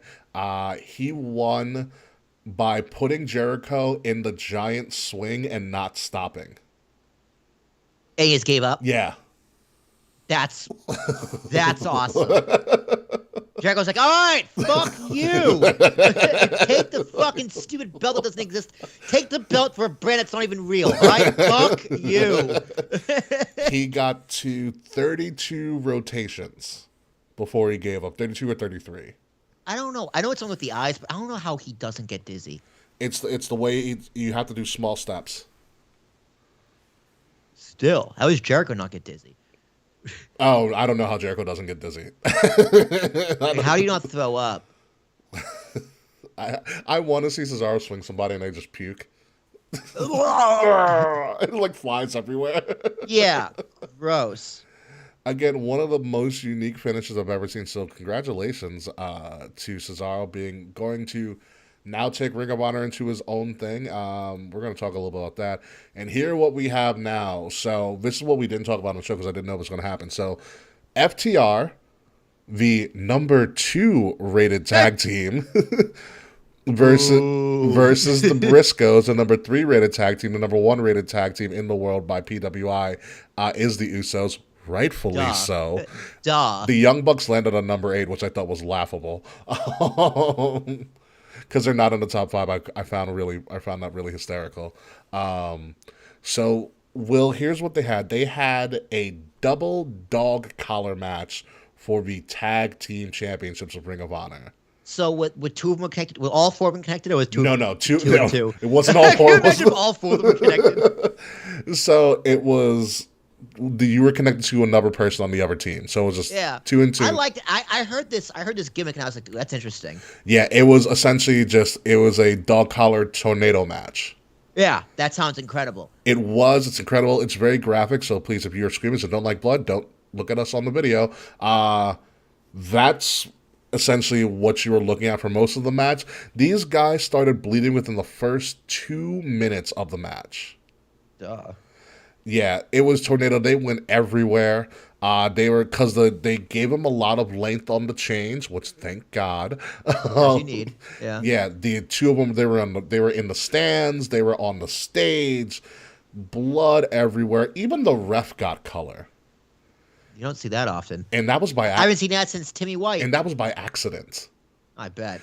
No, it was actually pretty concerning. So The chain. he Chain got just hit with flew? a chain, like a closed fist with the chain around it to the head. I think it was an actual spot in the match. He just wasn't supposed to bleed. He fell, and as soon as he took his hand away from his head, he started leaking like profusely. Like you could even Jesus. tell, like on like the performers, like, oh fuck. Like they had to literally get one of a ringside doctors, pull him to the corner, and like put pressure on the wound so that he could stop try and bleeding. stop the bleeding. Mm-hmm. They should have brought in another ref. No, they did bring in another ref. You guys gonna say he has to finish. Well, well, apparently the match naturally had 2 reps by default. Okay. Cool. For I that like that for too. that reason alone. This is a hell of a match. It's a gruesome match. My only issue was that I thought there was too much blood too quickly. Like there wasn't a build to it. Like they just started bleeding really early.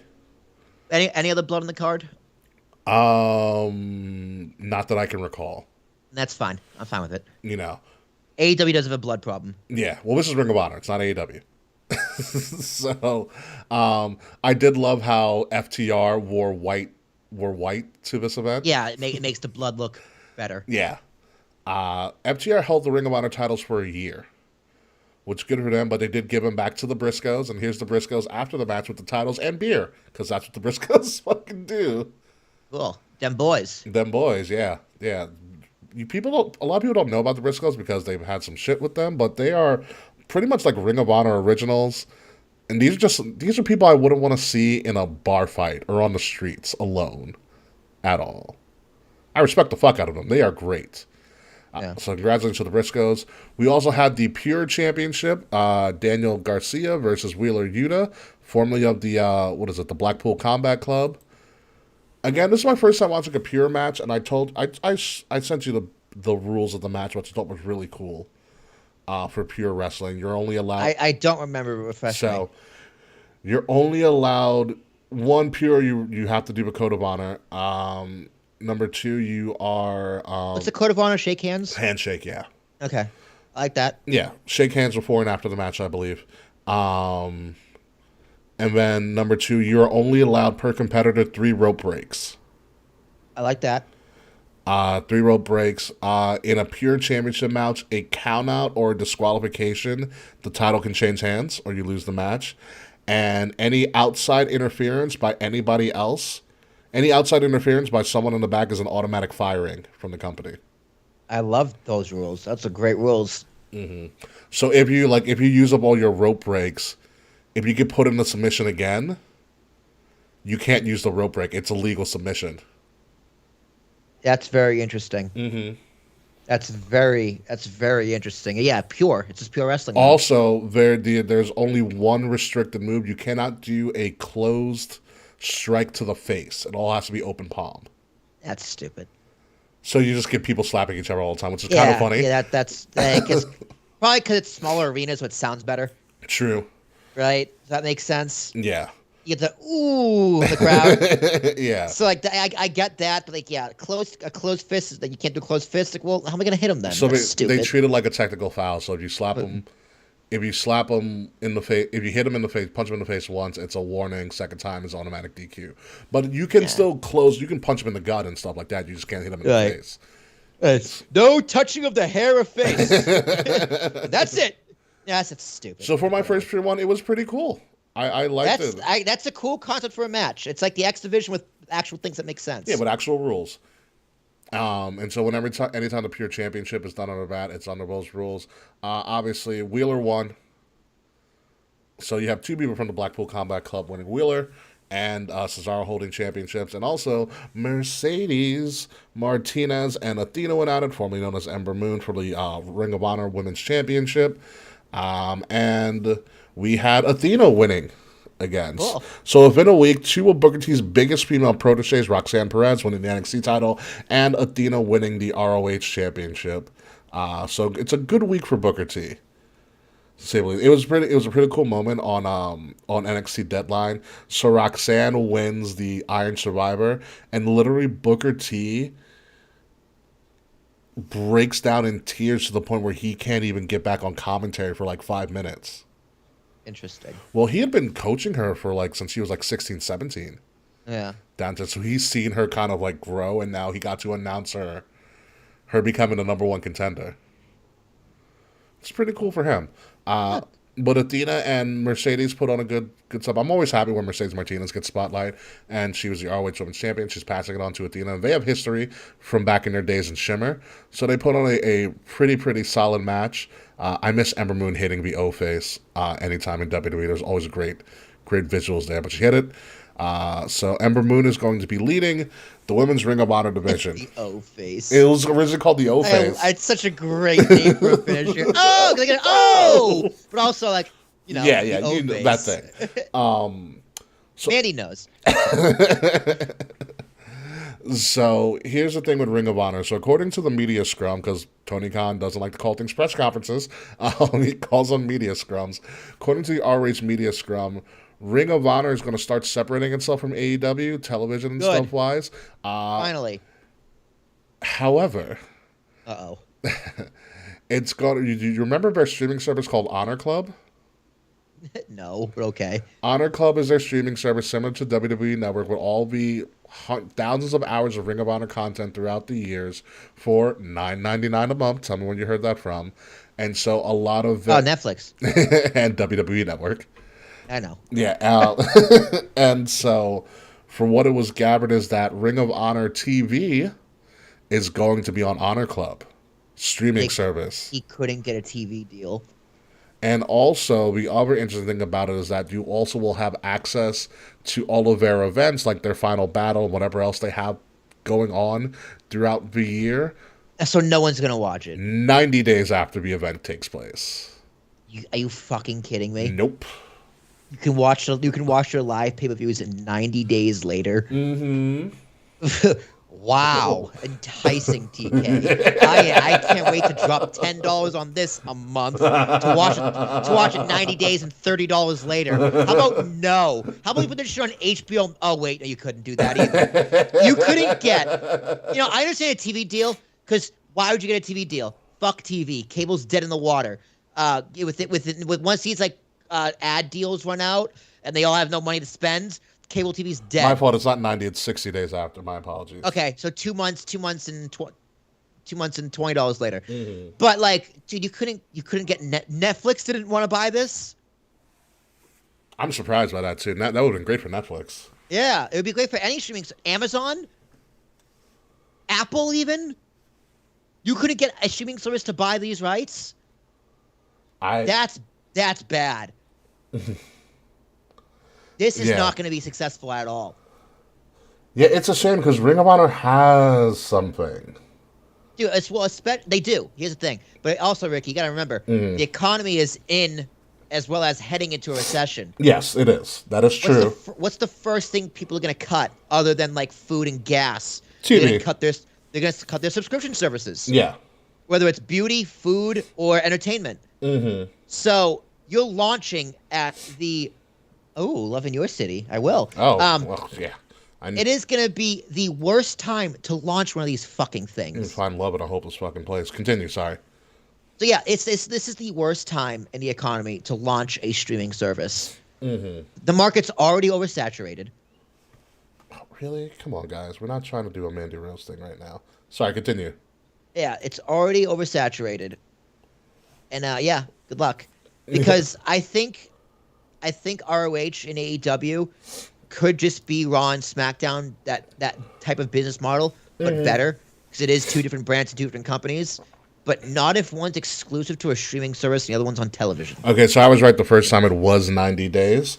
So it's good. So the Bleacher Report, based on the press release, came out 3 days ago. It said Honor Club will cost $9.99 a month, and include the entire library of Ring of Honor content, which is a great fucking library, to be honest. It's a great library. You know, which date back to 2002, the likes of CM Punk, Bryan Danielson, Seth Rollins.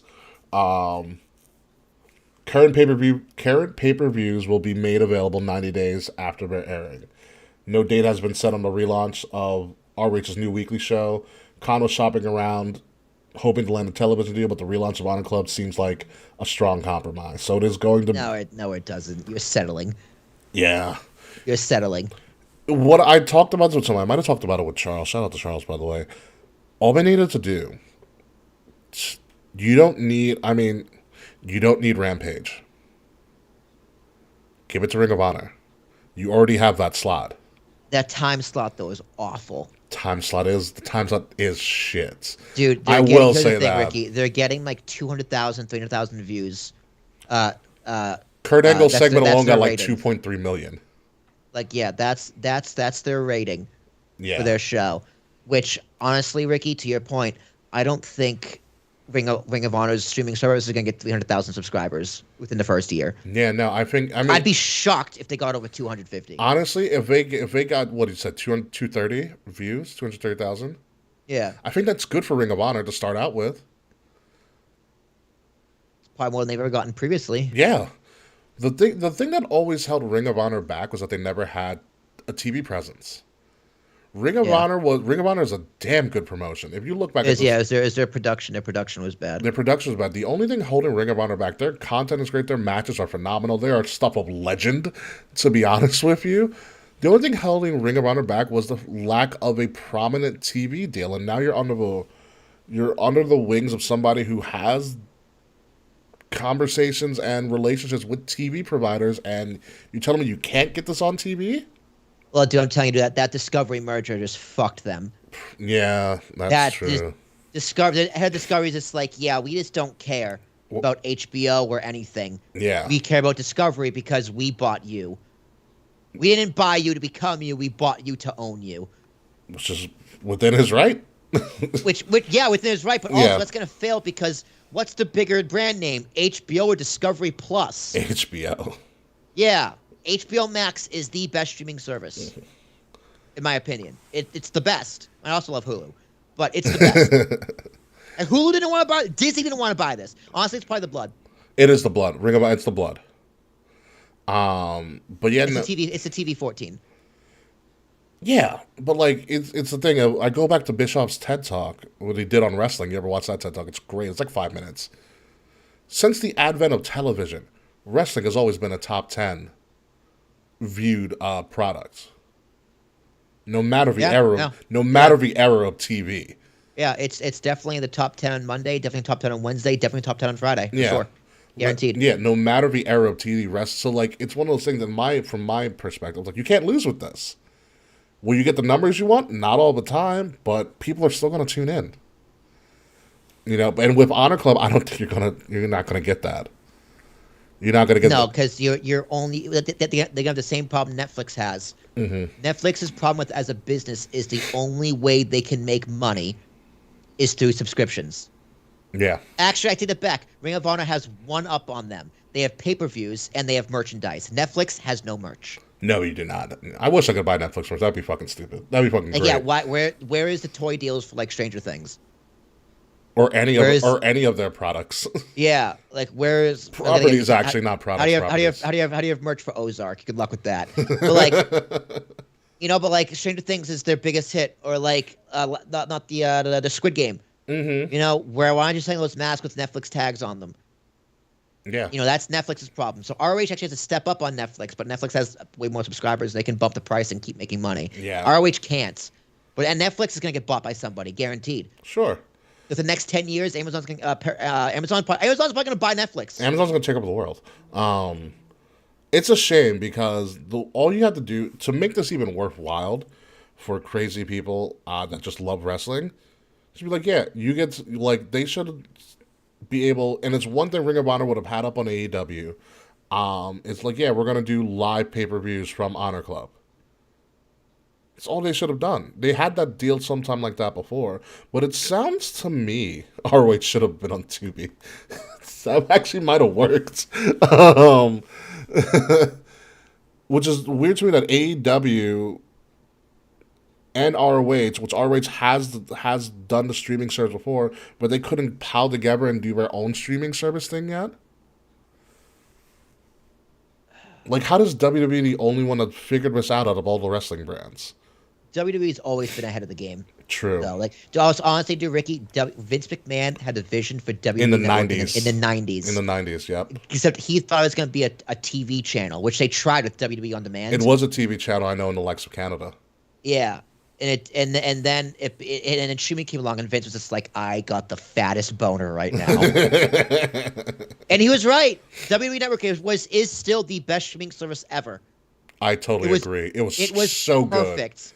The organization, the search feature, the skipping between scene selection with the matches, the consistent live feed, all of it, and because it was run as a television channel to the naked eye. Yeah, and that was the brilliant part about it. Like, I used to have WWE Network just running in the background when I was doing shit. Yeah, and it was that mixed with TV Guide. Mm-hmm. It was $10. Yeah, and I hate Peacock. Yeah, it's Peacock. Peacock's getting a little bit better.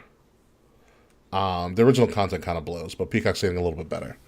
I hate that they sold it. I get why they sold it. I hate that they sold it. I would have sold the fuck out of it. Are you kidding me? Yeah. Oh yeah. Oh yeah. No. Let's pause right there. I'm signing that deal with my blood. All right? Like, but I wish it didn't happen. Yeah. I wish it didn't happen too, because it's a shame, because like, I just want to travel somewhere else and be like, I just want to see what the WWE Network looks like now without the Peacock on it. Like, it just dude, honestly, I kind of want a VPN just so I can have the network back. I do too. And so I hope Ring of Honor / AEW figures this out, because they could have a great streaming service that people would buy into that can challenge WWE, but I don't know if they're willing to invest that much, especially if you look at the fact that their video game still looks like ass. Be that as it may. Moving on from that NXT deadline, like we talked about a little bit before, Grayson Waller, everybody's most hated Aussie, the one who semi-retired Johnny Gargano and kicked him out of NXT, won the Iron Survivor. He'll be facing Braun Breaker somewhere down the road, I think at Vengeance Day in early February, for the NXT Championship, which at this point in time I'm reading for Grayson Waller because Braun Breaker is still really fucking boring to me. But Will Tarashuk, it is a new day. Yes, it is. The New Day. Good for them, man. I'm happy for them. The New Day have won the NXT Tag Championships, and I will tell you this, Will, so I bet, I was so gung-ho that this was just an enhancement match to get Pretty Deadly a little bit over. I said, Kay Murphy, like, if the New Day win, I will buy you your own holiday Butcher Box to your apartment. And... Got it. And I'm shopping right now. So, I love Xavier Woods' hair. The throwback. He brought back to his original days. Yeah, Triple Crown Tag Champs. That's pretty awesome. The third Triple Crown Tag Champs alongside the Revival, as well as the Street Profits. Oh. Mm-hmm. Very interesting. That's a good stat. Yes. That's a good trivia stat. That's a good trivia question. That is a great trivia prize. There's only 3 people who are Triple Crown Tag. 3 teams are Say Triple yeah. Crown. Yeah. I still go hard. I still miss all day, all night. I still miss their NXT run. They were so good. Dude. They were them so them in DIY, man. Oh my god, top them guys. Them in AOP. All of them. That tag division a couple years back was can't miss. Also, what I found very interesting is that Xavier Woods is he mentioned it on this week's show, Xavier Woods is the first person to ever, quote-unquote, graduate from NXT and get brought up to the main roster. Really? He was the first one, and the first ever NXT branded match was Xavier Woods versus Big E. What about Seth Rollins, no? The Shield? No, Xavier Woods is up before him. When did Xavier debut? He was with Brodus Clay and the Funkadactyls What year was that? a long time ago. I'm gonna call some shenanigans. Xavier Woods also, here's a fun fact too. Xavier Woods also, 2012, thank you, Taekwon. Xavier Woods also debuted at the Nassau Coliseum on Long Island. Same place where Trish Stratus debuted as well. So Xavier Woods showed up with the Funkadactyls under Brodus Clay. So he was with Naomi and what the fuck is her name? Ariane. I forgot her name when she was part of the Funkadactyls. But I know she was on Total Divas the first season. Cameron, thank you, Taekwon. Yeah, it was Naomi and Cameron and Brodus Clay. And you want to hear a fun fact about Brodus Clay, who's now known as Tyrus? He's the NWA champion. Yeah. Yeah, how the fuck did that happen? I thought he was on Fox News. He is on Fox. Dude, I hope he brings the belt on Fox News. He probably would. That'd be the most Fox News thing ever. I remember working. Him and Tucker. I remember being at the gym a couple years back, and I was doing I was on a machine or something. And I looked up because they had TVs everywhere, and I go, "Is that fucking Brodus Clay on Fox News?" It is ridiculous. I did see you slandered on Twitter. I was like, why the hell is he the NWA champion? So also the other big thing that happened was that Kofi Kingston now holds the record for most tag team title reigns. 15 tag team title reigns for Kofi Kingston, beating Booker T and Harlem Heat because they added the WCW. Well, they beat Booker T's reign of 14 because they added his WCW reigns and WWE as they should. You know, they bought the rights, so they buy the history. Booker T's fucking pissed. He's like, I had 16 actually. He said that on commentary. I was like, he's like, all right, Flair.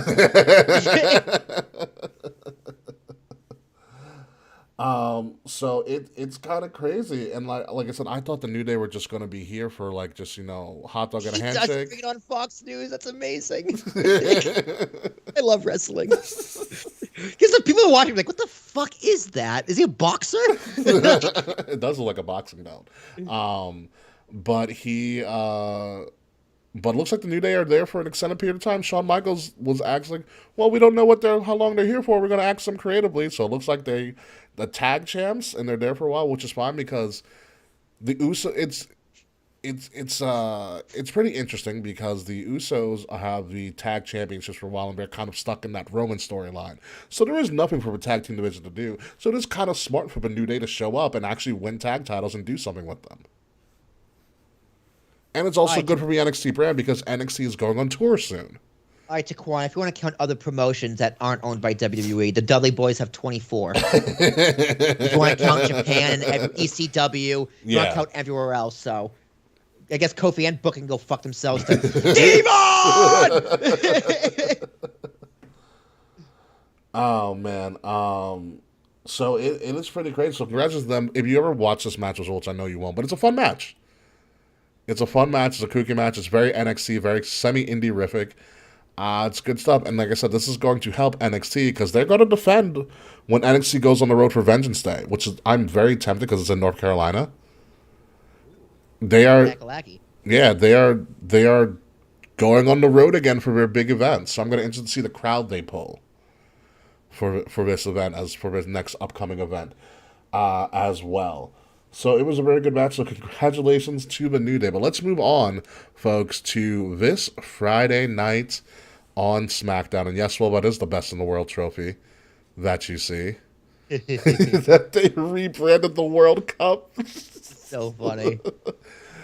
This, for all intents and purposes, besides the fact that Roman Reigns is coming back this week to SmackDown as well, Gunther versus Ricochet for the Intercontinental Championship. It's probably going to main event, and I say it's going to main event because it's in Chicago. Yes, I think Triple H and company put all of our eggs into this because we all know Gunther, Chicago native. Well, these are guys who tore down the house from their NXT runs in Chicago. You know, so the crowd knows them. Chicago's a smart crowd. They're a loud crowd, as Will and I found out first. I hope they all chant Walter. Walter. Walter. They go da da da da da da. And I don't know if I don't know if I asked you. I don't know if we talked. Well, I talked to Kay about this, but did you watch the match between Ricochet and Santos from a couple weeks back? I did. Wow. Horrific. Yeah. I didn't know. I knew Ricochet was, but I didn't know both of them were in Lucha Underground. El Hijo del Fantasma was Santos. Yeah, I should have known that. The Yeah. kid of the son of Phantasm. Mm-hmm. Like I knew he was not King Ricochet. He was King Prince Puma. Prince Puma. It's Prince Puma. Yeah. So I mean, it looked like a Lucha Underground match. Yeah, there's flips everywhere. It was flips. It was fantastic. It's honestly, it's the best Ricochet ever looked. Ricochet, look at that body, dude. He's cut. Yeah, he is. Ricochet's probably like, man, I'm so glad I didn't go to AEW. I was so glad I stuck this bullshit out. Papa Chip's here to help. It's literally his whole thing changed once Triple H got involved, which I mean, good for him. I mean, because he's finally able to show off his natural talents. One thing that I noticed, Ricochet's a hero to all lightskins. It's the one thing that I noticed with WWE, and I was talking about this, I think, with Sir Charles, a friend of the show, is that Triple H has loosened the reins on the WWE style for some of his talent. Oh. You mean in the ring? Mm-hmm. Okay. I can fuck with that. Because like, if you look at that Santos Ricochet match, that's not a WWE match. True. I think whip it out in special occasions. Yeah, you also, they still keep the foundations of how you build a match, you build to the finish, which is what you're supposed to do. But there are some times where you can kind of move past that, and to get a main event match this early in his come up like Santos did, and they put on that great a performance and a loss with Ricochet, means they're really high. Santos is going to be huge in like 3 years. Yeah, he's this Andrade with a better English. Yeah, and a better posse around him. That too. and a better dresser. To be completely honest. They do. They always look really, really good. Yeah, Their video package is just like, I believe that's actually whiskey in that glass. I've been a big Santos Escobar fan. He's gonna be special, man. His theme music, and you scream legato with it, legato. Yeah, he's got it all, man. Yeah, he's gorgeous. He's a beautiful man, handsome man. Very handsome. Yeah. Never shave. Yeah, handsome man. He's got the size, the height. He's perfect. He will be an Intercontinental Champion. He might even become a World Champion in his run. He could, totally. He's totally popsicle. Yeah.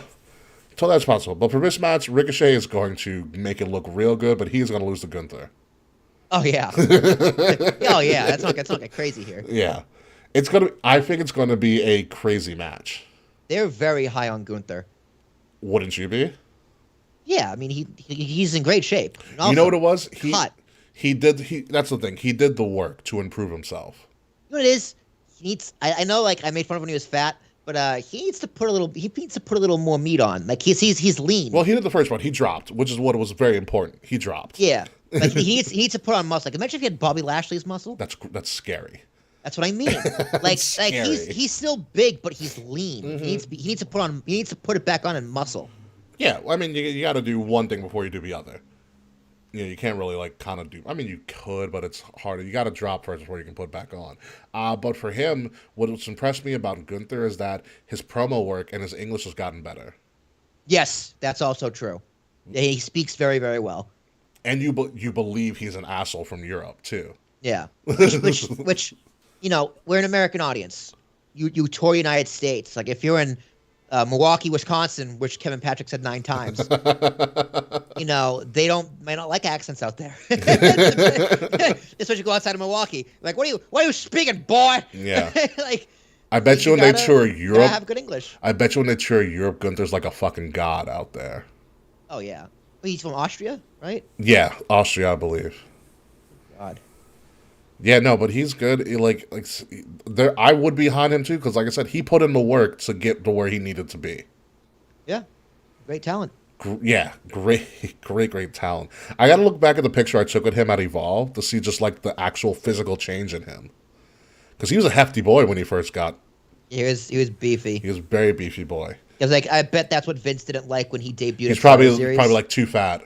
That's why he was booted pretty quickly from that match. Mm-hmm. He was eliminated first, which we and you were shocked in the crowd. With Yeah, we were like, really? Yeah, but yeah, Vince probably was like, too fat, pal. Yeah. Oh well, he loved Keith Lee. Not enough. Made him a Bearcat. Bearcat Lee. Yeah, now he's in a loveless tag team relationship with Swerve, which is also really fucking funny. Yeah, do you see people really mad at Mia Yim for posting that picture with Austin Theory? What? Wait, what? So Mia Yim deleted her Twitter. So like Mia Yim, she deleted her Twitter. Yeah, because people going after her for it. So No, she had a really? like, Come on, Austin guys. Theory like had her arm around Mia Yim and one arm like in a pose. He was flexing, yeah. Is flexing, and then she was up in the air, legs wrapped around him. Okay, I've seen that post So- thousands of times. Yeah, people saying it was inappropriate because she's married. There's nothing inappropriate about that. Yeah, and I was like, this is the picture? Like, it's not like she was licking his asshole.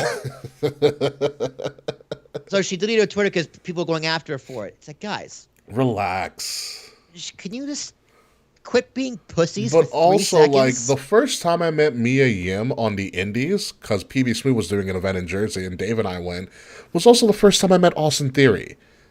They've known each other for years. Yeah, they're probably really They're good probably friends. really good friends. Yeah, like, relax. I mean, they could be fucking, but who cares? Yeah. It's not our It's business. Keith Lee's problem. Yeah, right? You know, so, like, they clearly know each other from up and down the road. Let them fucking take a picture. Like, it wasn't risque. Like, it was on the white site, too. It was in the WWE studios. Like, you know what I mean? It wasn't even in a parking lot. It wasn't in a bar. It was during a photo shoot. Oh, it's for their job. So, it's one of those, like, because I know WWE has a whole, like, thing of, like, photo shoot outtakes. Yeah, exactly. That's what it was. That's really you know, what it was? It's on the blank. It's on the blank white background. Yeah. Yeah, it's called a white psych. It was in one of those rooms. It was like professional photography. But like if Fucking Twitter. but like if Twitter's having a gasket. but if anybody watches WWE, watch any of like their 24s, Yeah. all this shit. Someone always interrupts a photo shoot. Yeah, it's funny. And the cameraman's like, yeah, we're just going to keep taking pictures. Fuck it. Yeah, that's your job. Your job is to take pictures. Yeah. Don't stop. They gave my brother 1,200 finalized pictures for his wedding. That was the final pictures. How many pictures they probably took? That's disgusting. 6,000 probably. They're like, here's 12,000. Pick out 50 for your album. Oh my like, God. Where they touch them out more and print them up and put them in an actual album. Yeah. So yeah, here's 12,000 of the good ones to choose from. 1,200 from the good ones to choose That's disgusting. Yeah. from. Yeah, let them live. It's just a fucking photo shoot. Which, go to my Instagram, check out the photos from the wedding. It was amazing. The photographers did a really, really good job. That is, that is nuts. By the way, speaking before we head out, because we are about to head out soon, and go to the post show. Did you see the little nod that AJ Styles and them made about Carl Anderson? No, I know he's competing at New Japan. They said Carl Anderson is in Japan dealing with some business right now. He is dropping his title in there. Yeah, it's like Sasha's going there too, allegedly. it is a rumor. And all right, so here's the thing. I didn't want to comment Is on she it. allowed to do that? I don't know if she's still in the contract, number one.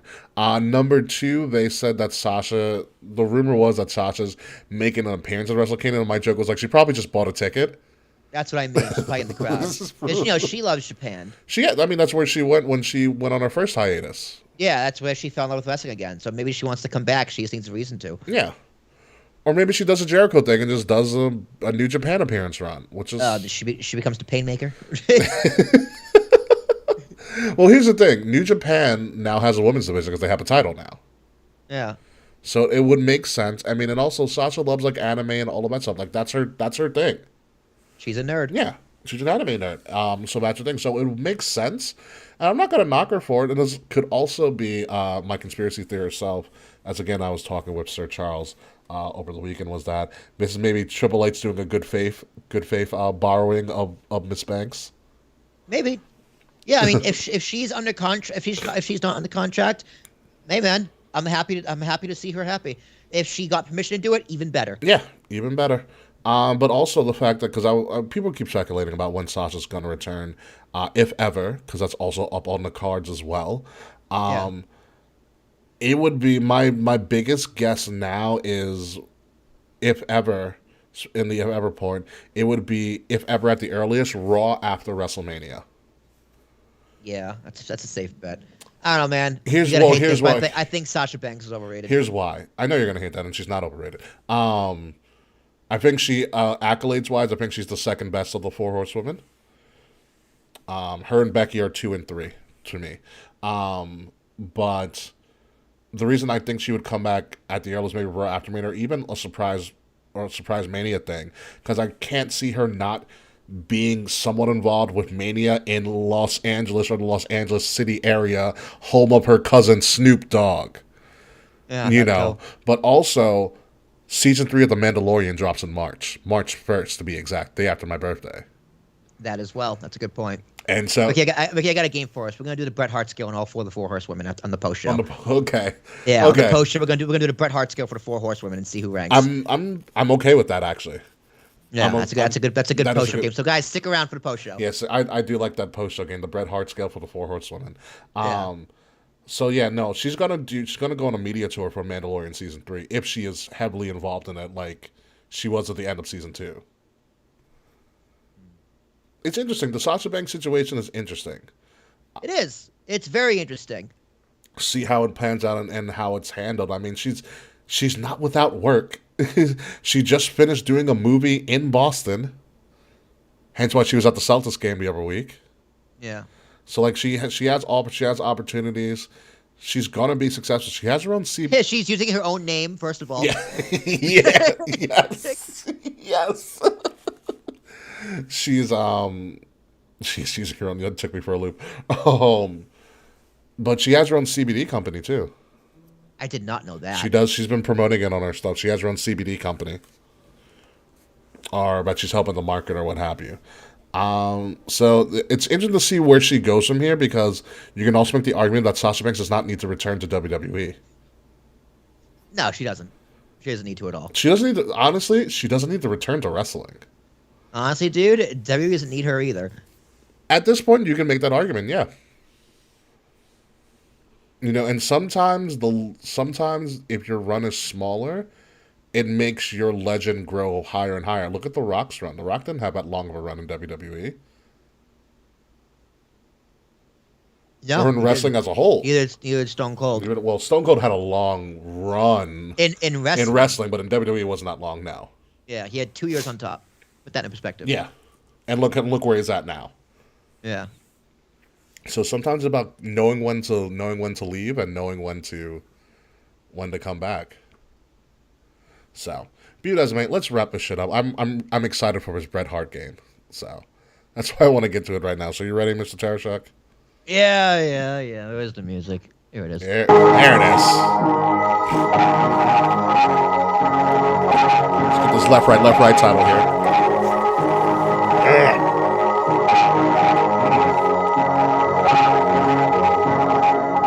Ladies and gentlemen, you have been listening to Kings of the Rings podcast, episode number 320, the last Lash, because it was the last Lash in real life for Mandy Rose and not in kayfabe for Bobby Lashley, because he got his career back. Ladies and gentlemen, I am your host and apparently your brand new left right champion, King Ricky Rose.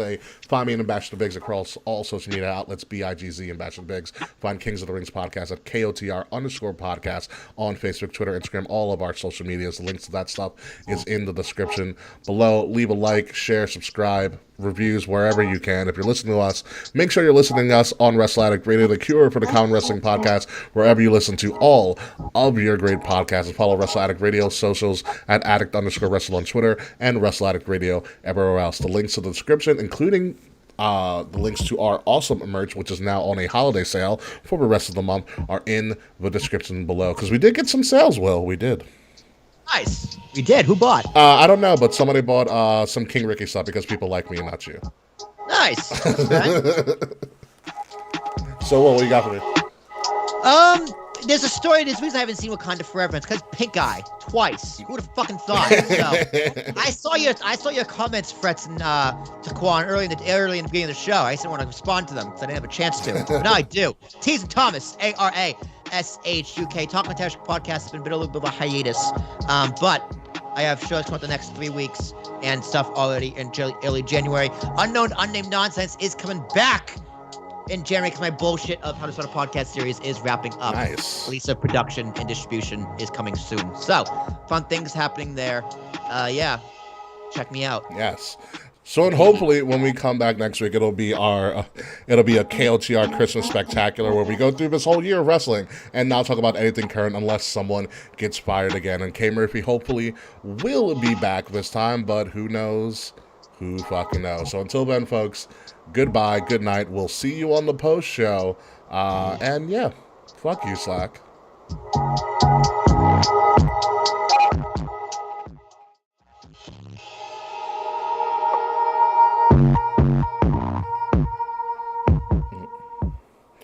God, I love midnight music. I think they came out with some new beats too. I need to find out what they've done. Oh, midnight music. Yeah, if you want to switch it up, let me know. We might. I mean, we have like 100 of their beats anyways. Yeah, we still have them in MediaFire too. So it's like if you want me to switch off like this, do this for the intro instead. Just send me a link and I'll download it and swap it out. Yeah, we'll figure it out. I have to go through. I have to listen to them again. I'm gonna go to the bathroom real quick, and then we can hop on the post show. Yeah. All right. So as we're getting stuff started, I'm gonna check my my social media and here on my phone and stuff. So, ladies and gentlemen, welcome. If you guys don't know, welcome to our post show, our Tip of the Crown post show, where we could see in the middle here, we have some of the best tweets and memes from wrestling Twitter going along while Will and I bullshit on after the show, and to see what else is going on in the world of in the world in general. But we are going to do the Bret Hart scale, Florida one, thank God. And see what's going on in our lives. So thank you guys for joining the show. Hope you guys enjoyed the show. But in your opinion, whoever's listening to the show, whoever watching the show right now, who is the greatest, who is the best of the four horsewomen? Is it Sasha, Bailey, Becky, or Charlotte? Leave your comments below. I'd be very interested to hear what everybody thinks.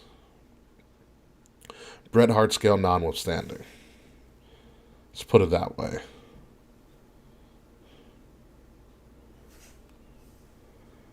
The Roland Rumble entrance, I do love that as well.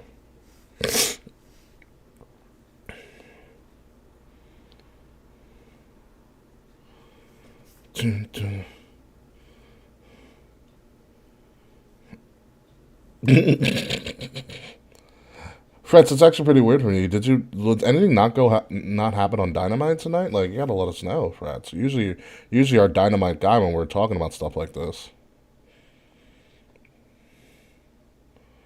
France beat Morocco.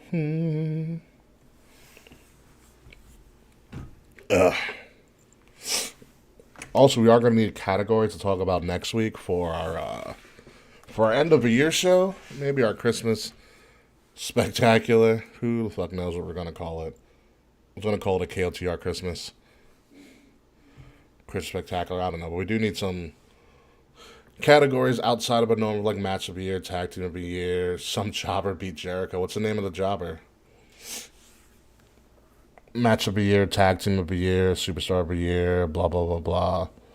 Moment of the year, disappointment of the year, all that other stuff. Been a very mid episode. I feel like AEW's been mid a lot lately, Mr. Fretz, I'm not going to lie.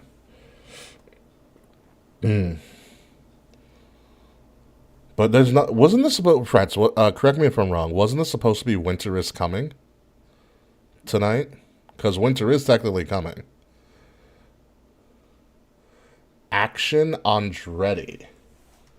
Who the hell is Action Andretti? I kind of like the name.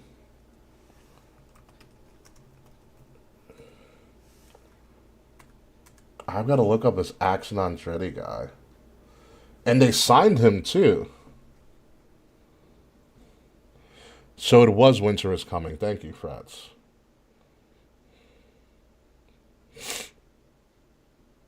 Let's look at this Action Andretti guy. He's faced Leo Rush in the past, it looks like.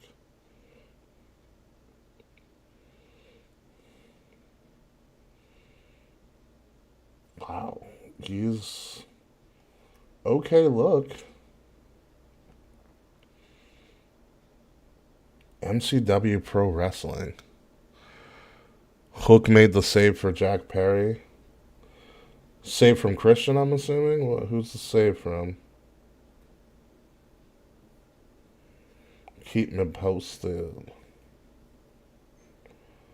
Action Andretti. Wow.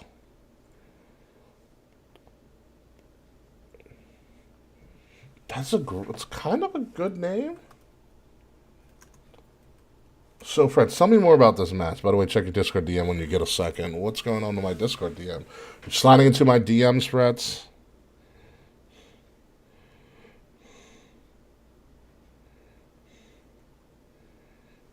Okay. I'll work on that, Freds. Okay. Bret Hart scale. Oh, before you go, so Jericho lost to a jobber Tonight? on Winter is Coming. Do you want to hear the name of his jobber? Yeah, let me Who hear Tony Khan already signed. Apparently, this guy's been working on the Indies for a fair amount. The guy's name is Action Andretti. No, it's not. Mm-hmm. That's made up. No, it's not. Action. Frets, I don't see anything in my Discord DMs. No, it was me, not you. Oh. Well, Frets, you still have a job to do.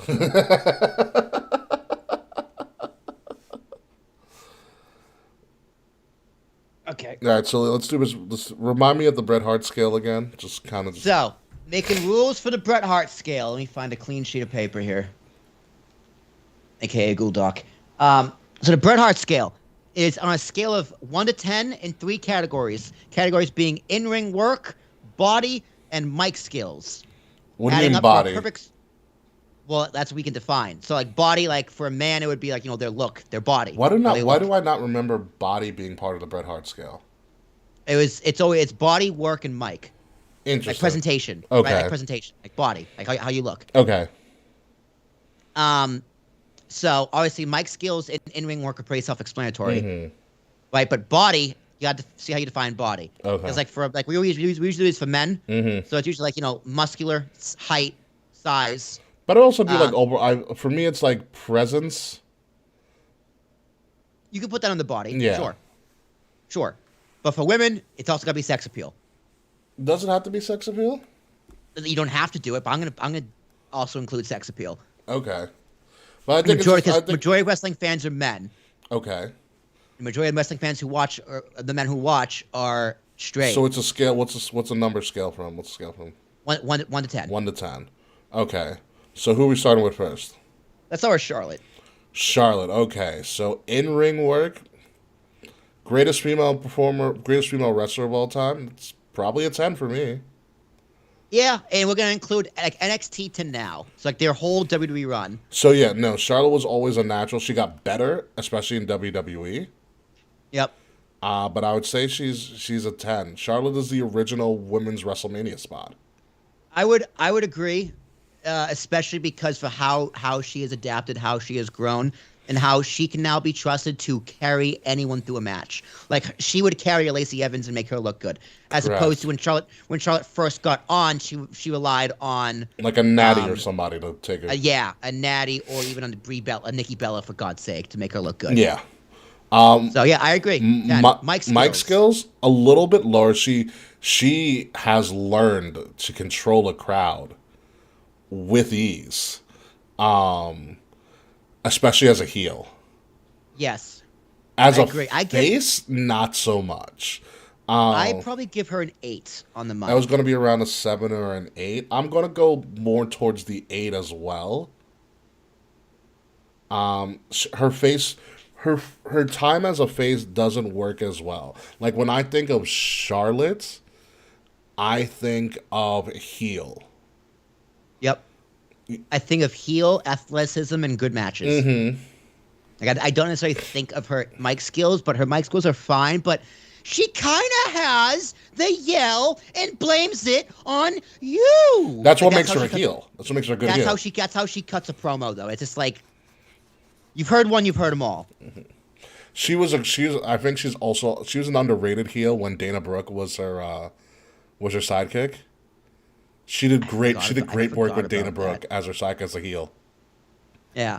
Fretz gives her a 6 on the mic. Wow, Frats. That's... Damn, Fretz hardcore. I mean, I guess Ricky, she's definitely gotten a lot better. She's not bad on the mic. She can carry a promo. Like if they're going back and forth, like her and Sasha can cut good promos on each other. Her and Becky can cut good promos on each other when she's not throwing titles at each other. She, as you can see, she can control the crowd, but it's sometimes it gets very cookie cutter, rinse, wash, repeat, and annoying. It's big. I'm gonna give her an 8. It's a big on me, your ability to control the crowd, because crowds will try to sabotage the show, and if you can get them back on your side, bless you. Thank you. I think that's a sign of someone who's really good on the mic. Yeah. Like, what was it? Alexa Bliss was a perfect thing. They started chanting her? And it's like, Alexa Bliss is the best, say what? What? And then it stopped. What? And then they stop. And they don't do it again. Yeah. Then she goes, thank you. And then moves on. Yeah. All right, so... Oh, Body. We're at this. Body? For me, it's presence as well. She has a great presence. She probably, of all the female wrestlers, has the most legendary WrestleMania entrances, which is something she learned from her fucking father. She does her... Like, when she... walks through that curtain, all eyes are on her. Yeah. She's really tall. She's bigger than everybody else. She's like an Amazonian type look as well. She's fit. She's very fit. She's very in shape. And what's most impressive to her about me is her wingspan. When she goes like this. She's very long. She's long. And like you said, the presence. Yeah. Body, but kind of ugly. I'll give her that. A lot of plastic surgery. That is also the thing on her. And the thing about it, her presence got better. Because if you ever watch her in NXT, she had to develop that engine. Because remember, she would just walk to the ring. Yeah. She eventually, like, when she first started getting the WWE, she started doing the cartwheel before she got to the ring. And then it became, I am the daughter of Ric Flair. You will bow down to me. Yeah. You know. She has the ref open the ropes for her. Yeah, like she dominates that presence. Like, no, I am the baddest bitch here. You open for me. I'm a fucking woman.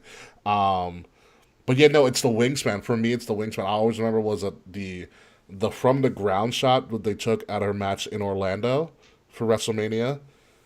And she opens up her peacock robe, and the fireworks are going on above her, and she's turning around. Like, it's wow. It's a very captivating presence. I gotta give her a 9, I think. You give her a 9? Yeah. I'm gonna give her an 8. I'm gonna give her an 8. Okay. Because like she does have it all, the presence. She definitely towers over the other women. Mm-hmm. But for me, as a legally single man who's 28 years old, sex appeal gotta mean something. Mm-hmm. So, yeah. It's too much surgery, man. Like, she was pretty beforehand. Like, she had a nice face. It's now I see him as just like, what are you? Mm. So Ricky's gonna give her a 9. All right, so what do we got? What's Charlotte's total? She is a 28 for me, and 26 for me, mm-hmm. and a 27 for you. Okay. 26 Will, 27 Ricky. All right, let's do Bailey. Ooh, this is a tough one. So what do you want to go with first? In ring. See, Bailey, I think out of all 4 of them, I think is probably the worst worker. She's the most her matches are the most forgettable. She has that. I think that's true. Except when she's with the I think she puts together a really good match. Like, I think behind the scenes she orchestrates, like, she has a good mind for wrestling.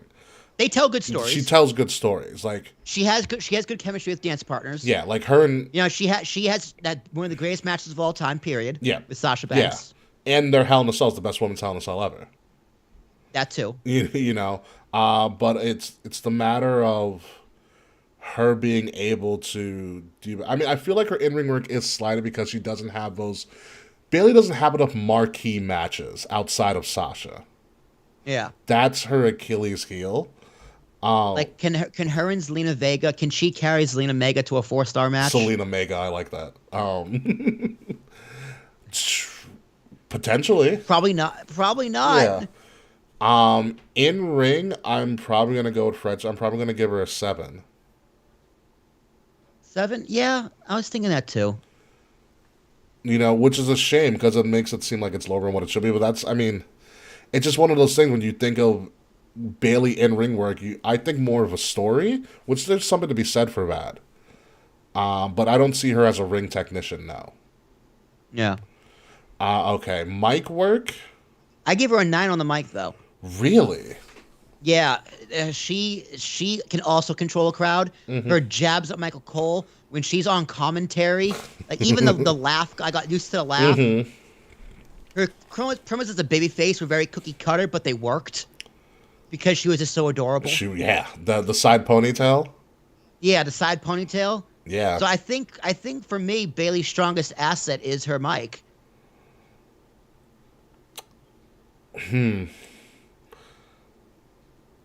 Yeah, her like I look at her mic work, and you made a good point, but she has been consistently being able to control a crowd for the most part with her mic work everywhere she's gone. Yeah. You know, she can hold a talk show segment on her own, like that stupid Ding Dong Hello. Ding She Dong made that Hello work is so somehow. fucking funny. Yeah. Ding Dong Hello is still funny as fuck to me. Which became a catchphrase. You know what? You persuade. I'm gonna give her. I'll give her a 9 on the mic. 9 on the mic. Yeah.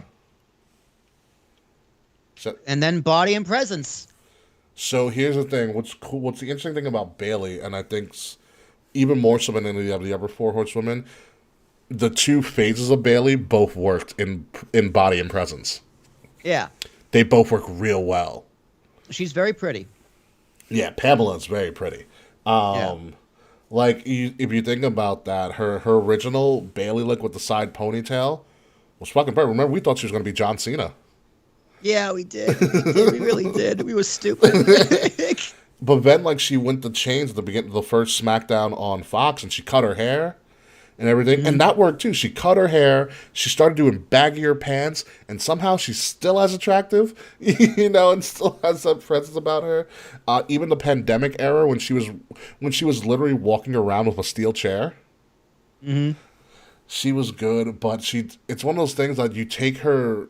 I gotta give her an A because I still think you take her body and her presence for granted.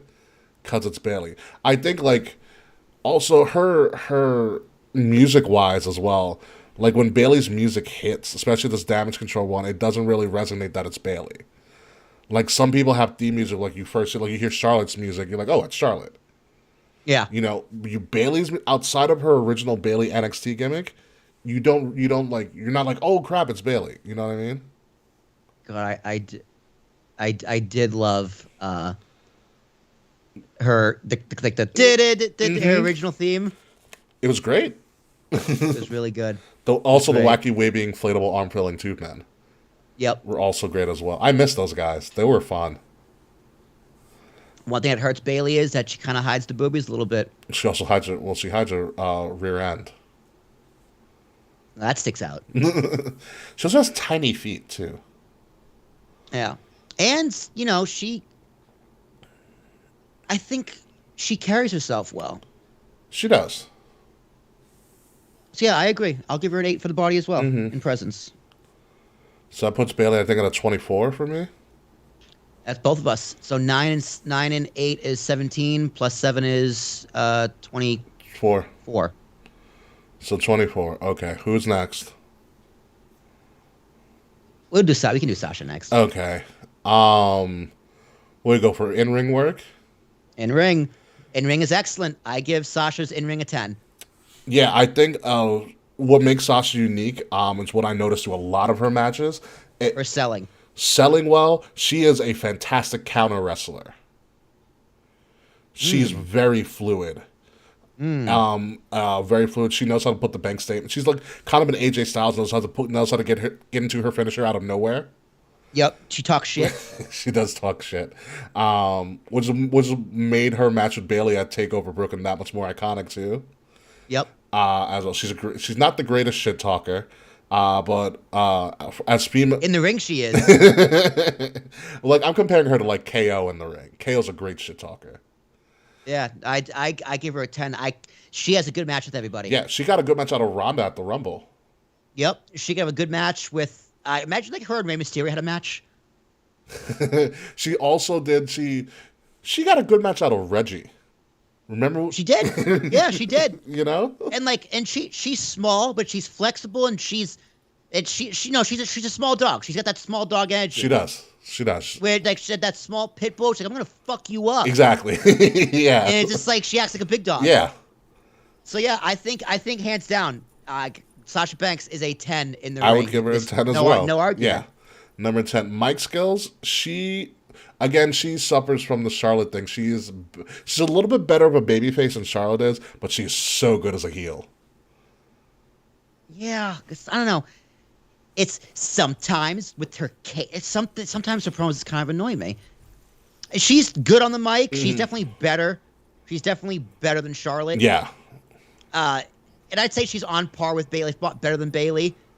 I'll give her a 9 on the mic. What did I give Charlotte? You gave Charlotte an 8. I would give her a 9 on the mic. 9 on the mic. Yeah. Because, like I said, she is a better babyface than Charlotte. Yeah. I think that is the edge, and she's a great heel. She can go back and forth with anybody on the mic. You know, she can take the disses, her body language when she's cutting promos. She can control a crowd. She can do a commentary. She really can do it all. Backstage promos, like packages. Yeah, on the mic, she's the full package. Sometimes she says more with her body language than she does ever on a mic. Like, remember when she... All right, so remember the first ever Women's Royal Rumble, Trish imitated her stage little twirl, and then Sasha kicked her out and did it to Trish. Yeah. That was better than anything she could have said. Yeah. You know? Like, and also, like, when you think about just, like, it's not really mic work, but it's body language. She has the most iconic heel move that I've seen in I think all of my time in wrestling. Besides Hogan, like, trash talking an 80-year-old in WCW. She stole Izzy's headband in the middle of a match.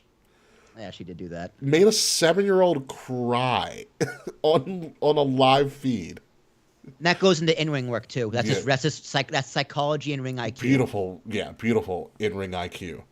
Some of the best in-ring IQ, like the spot with you probably heard this before, the spot from Takeover Brooklyn 1 when she's bashing Bayley's hand. Yeah, of course. That was an improv. Amazing. That was, I'm feeling it. I'm gonna do it. This is what we're gonna do. You know, and she's good. She has one of the most, that goes to the ring. She has one of the most iconic, some of the most iconic ways of finishing. Like when she did one of my favorite Raw Women's matches, the Falls Count Anywhere match. She put Charlotte in the bank statement around the fucking around the stairs, like the stair handles in arena. That was great. All right. That was great. So go to 10 in the ring, 9 on the mic. Body. Body. She has a hell of a presence. It's the music's great. She puts a lot of effort. She is Great ring gear. Next to Charlotte, she has great ring gear. Very ring gear. Her husband makes it, right? Mikazu, yes.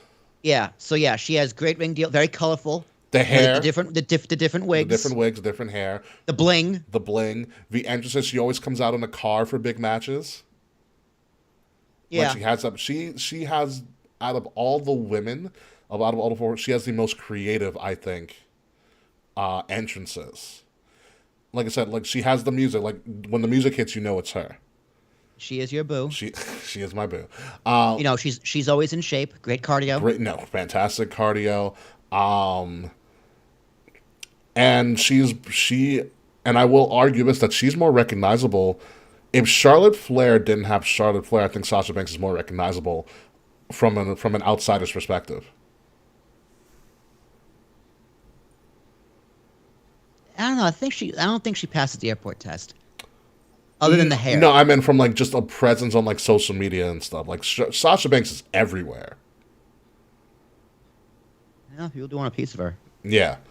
Like, she is everywhere doing other stuff. And Charlotte, it also could be Charlotte's thing that she just doesn't want to do all that much stuff, and more power to her.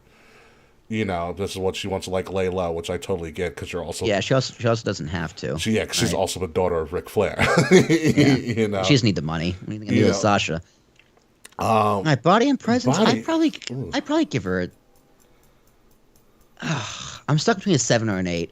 I was probably going a little bit higher, like a 9-ish. You want to give her a 9? What did I give You're Charlotte? allowed. You gave Charlotte a 9. I think she's on par with Charlotte. I'll give her a 9. Okay. I'll give her an 8. All right. So that is a 10, 9, an 8. That is a 27 for me. 28 for me, I believe. 28. Yeah. All right. So right now, yeah, Sasha's in your lead. By 1. She's in my lead as well, actually. No, she's in your lead by 1. She's in my lead also by 1. All right. Becky. This is a weird one. If we're gonna go start with, This is a weird one because honestly, dude, her in ring for me is just kind of a 7. It's her in ring's on par with Bailey. Her matches aren't bad, but when I think of Becky, the last thing I think about is her matches. Her in ring. she has good spots, but like and Becky. No, I'm saying I said ooh. Yeah, That's a good point. she has good spots. However, like I don't think she has the ring psychology of a Charlotte or a Sasha. I agree. Yeah, I agree. Like I know some good Becky spots. Like she did all of them do with leg drops. Like she jumped off the top of a ladder in the Last Woman Standing match at Evolution. And jumped off the cage at War Jumped Games. the cage at War Games. You know? Yeah. Like she has good spots. Like I can't tell you my favorite Becky Lynch match. Well, no, that's not true. Charlotte at SummerSlam, but I only remember that because of the finish in the turn at the end. You can also Like do the match you itself. I don't remember that You much. also do Becky Charlotte Survivor Series. That was the last one we went to, Oh, the Evolution. The match at Evolution. and Evolution as well. All right, okay, but name me a Becky match that's memorable outside the Four Horsewomen. I was going to say the one where Nia Jax fucked her up, but that was not the case. That was a segment. That was a brawl. That was a segment. Yeah. And the one-on-one with Ronda never happened. Which is the one thing that's very upsetting to me. Yeah. For in ring, I'm gonna say probably a 7. She is the last. All right. She's the last I see of like when I think of like in ring work. It's a lot of Becky's build is her character more so than her in ring. Exactly. Especially in comparison to the other four horsewomen, which is kind of the point of this exercise. Yeah. On the mic, she's a 10. Yes, absolutely, hands down. The man character, her like Shot her to the character on the mic. stratosphere. Yeah, she got over with her words. Mm-hmm. It's not much needs to be more said than that. She's a 10 on the mic. Over with her words and her Twitter presence. Because remember when she was the man, she started attacking people. Yeah, hell yeah, that's what you gotta do. And on body, I also give her a 10. How she came back from her pregnancy looking in better shape. That is also that's very scary. How she came back looking in better shape too. The orange hair, you know. The orange hair was a big deal when she first came out with it. Like that's what made her stand out. Other than her voice, she is a very sexy woman. I love Becky's voice. I think she's also very fucking funny. Yeah. So I think she brings sex appeal to especially compared to the rest of the roster. She brings eyeballs in. You know, she doesn't really have as many bells and whistles. That's because she doesn't really need it. She speaks for herself. Mm-hmm. Other than this past year with all of her outfits. The big time phase. Yeah, big time Bex. Her Lady Gaga phase. Presence in body, for me, it's a 10. She has a presence like that. It's one thing. Again, that music hits, you know it's her. Yeah, like when she's on TV, you look up. Exactly, you know it's her. She stands out, and you know what it is for her too. Besides of her big time Bex phase, and after the Last Kicker phase, like she's always had some iconic looks. Like Last Kicker, steampunk. Yep. Was always a big thing. The goggles. I still have the goggles somewhere here. And like the army, the cargo shorts, like the camo. Mm-hmm. Do a lot of but camo. Then she went back to basics with the man, all black, leather jacket. Yep. And it just fits. Yep. No nonsense, straight to business, and I loved it. And she sold that. The Man shirt was like one of the most popular shirts of all time in the history of wrestling. She was the number one merch getter for a while. Male or female. And I didn't have something to say. She's always in shape, like you said. I don't know. I'm probably going to. But when you compare, like in comparison to the other four horsewomen, I don't think she has that. She has a great body, but I don't think she has the body that stands out when you talk. I mean, you think Becky Lynch is sexy. I also think she's very attractive as well. She's got a cute face and a great smile. Yeah. Yeah, she does. She's very pretty. Yeah, very pretty. And she's probably fun to hang out with, to be honest with you. I'm probably still going to give her a 9. You're going to give her a 9? Yeah, just a little bit lower than, or on the same range as, like, Charlotte or Sasha. I should put her at, I don't forget what, 25? Higher than that. All right, you got her at a 19, 20. Oh, no, maybe you are right. So 1 minus 4, 26. I don't know, 26, okay. Yeah. So I have her at 27. You got her at 26. Okay. All right. I might have to do a tiebreaker here. All right, because I don't want to have a tie. That's lame. I don't have. All right, so, I think I have a tie. So your number 1, no surprise, is Sasha at 28. Uh-huh. Your number 2 is Charlotte at 27. Mm-hmm. Your number 3 is Becky at 26. Your number 4 is Bailey at 24. Okay. That makes sense for you. Yeah. I buy that. For me, I got Sasha and Becky tied at 27. Ooh. I'm going to give Becky an 8 for the in-ring because she did have really good matches with Bianca. Okay. I do. So I'm going to bump her up a little bit. Because that is the one match outside of the four horsewomen. And then also Bianca has good matches with almost all of them. We don't know how she's going to be with Charlotte yet, but. Yeah. But, you know, Becky, I think Becky led most of those matches. Yes. She's the veteran, and she had to get Bianca over, which she did. Twice. Yeah. You know, Bianca gets a lot of credit as well, but you gotta give most of that to credit to Becky as the veteran. Yes. So I'll give Becky, like, I don't think Bailey could do that with Bianca, and if she didn't, Becky did a better job. Mm-hmm. I think Becky did a better job. I'll give Becky the edge. You want to still keep her at a 7? I'll put her at an 8. Put her at an 8. Yeah. Because I did forget about the Bianca stuff, which is very weird because I watched both of those matches. One of them I saw in person.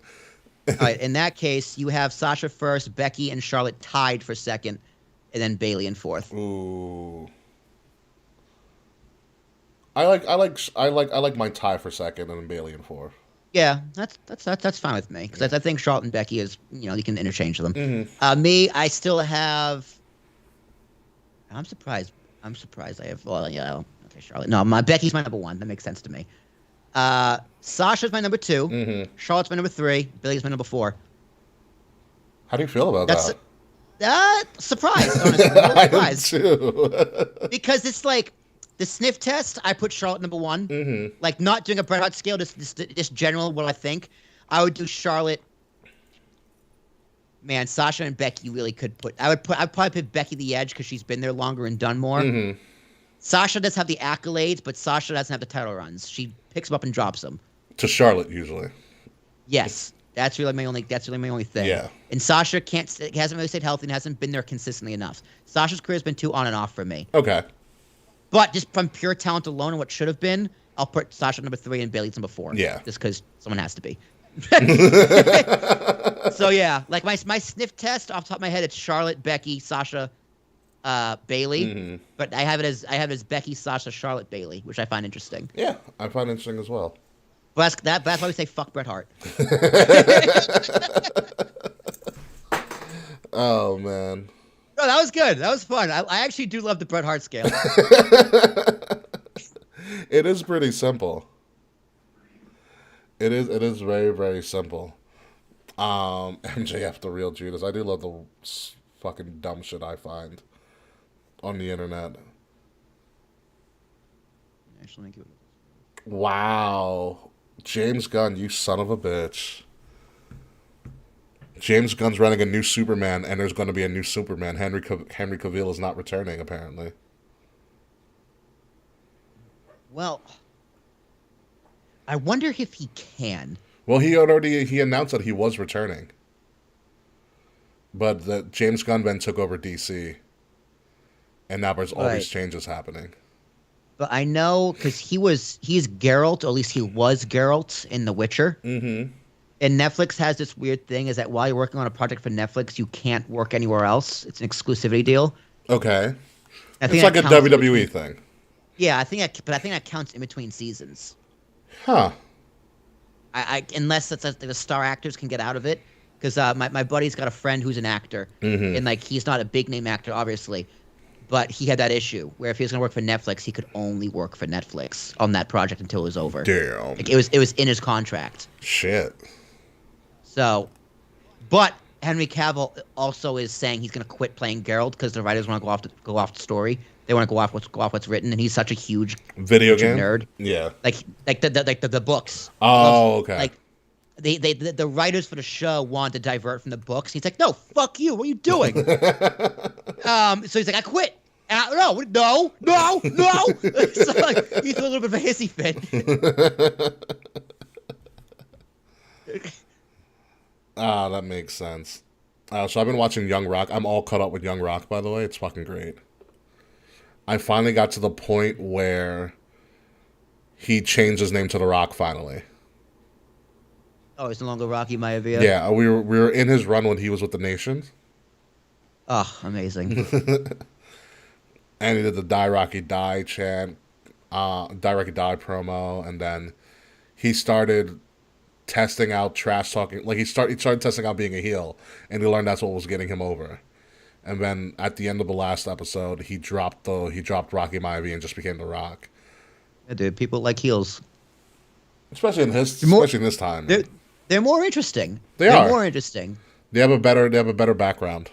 They have better arcs. Yeah. Much better arcs. And who knew Mandy Rose would have the heel run of a century? Mandy Rose, too toxic for her own career. Kidding. Sucks so much for her. It's a shame because like she got fired she had a great run. And 32 and like she was just coming into something too. We didn't get to talk about Judge's signing last week because I wasn't here. What do you want? What do you want to talk about? Yeah, nothing to talk about. No surprise, I guess. Yeah, no surprise. Called it back in September, so I'll take that credit. Hal Steinbrenner put in the work like he was supposed to and got the deal done in the 11th hour. Did his job. Yeah. And I told you, dude, Judge struck me as a legacy guy. As long as he was paid what he thought he was worth, he cared more about legacy. Yankees do need to go after Rodon, though. They want Rodon, and Rodon wants them, but they are far apart in numbers. He wants what, like I think 7 years, I don't know what they want. or he wants 400 million. I forget how much money he wants. Well, he wants like Carlos Correa deal. Did you fucking see that shit? Yeah, you overpay, dude. What is with this with shortstops getting 11 years and 360 million? Like what? Like he's a cheater, right?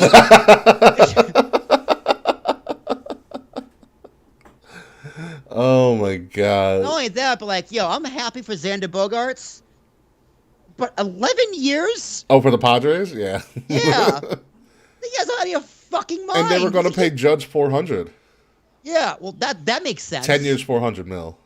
That makes sense. Listen, Like, they don't bro. like the MLB just doesn't want to regulate any of their markets at all. It's like, god damn, guys, like you only play shortstop, right? Like shortstops never made this much money. Well, they think about moving Fernando to right when he gets back off suspension, I think. As long as he doesn't go to the Yankees. That was also a rumor as well. Yeah, let's not do that. He doesn't as much as I like Fernando, I feel like he does not fit the Yankee lore. He's also a cheater.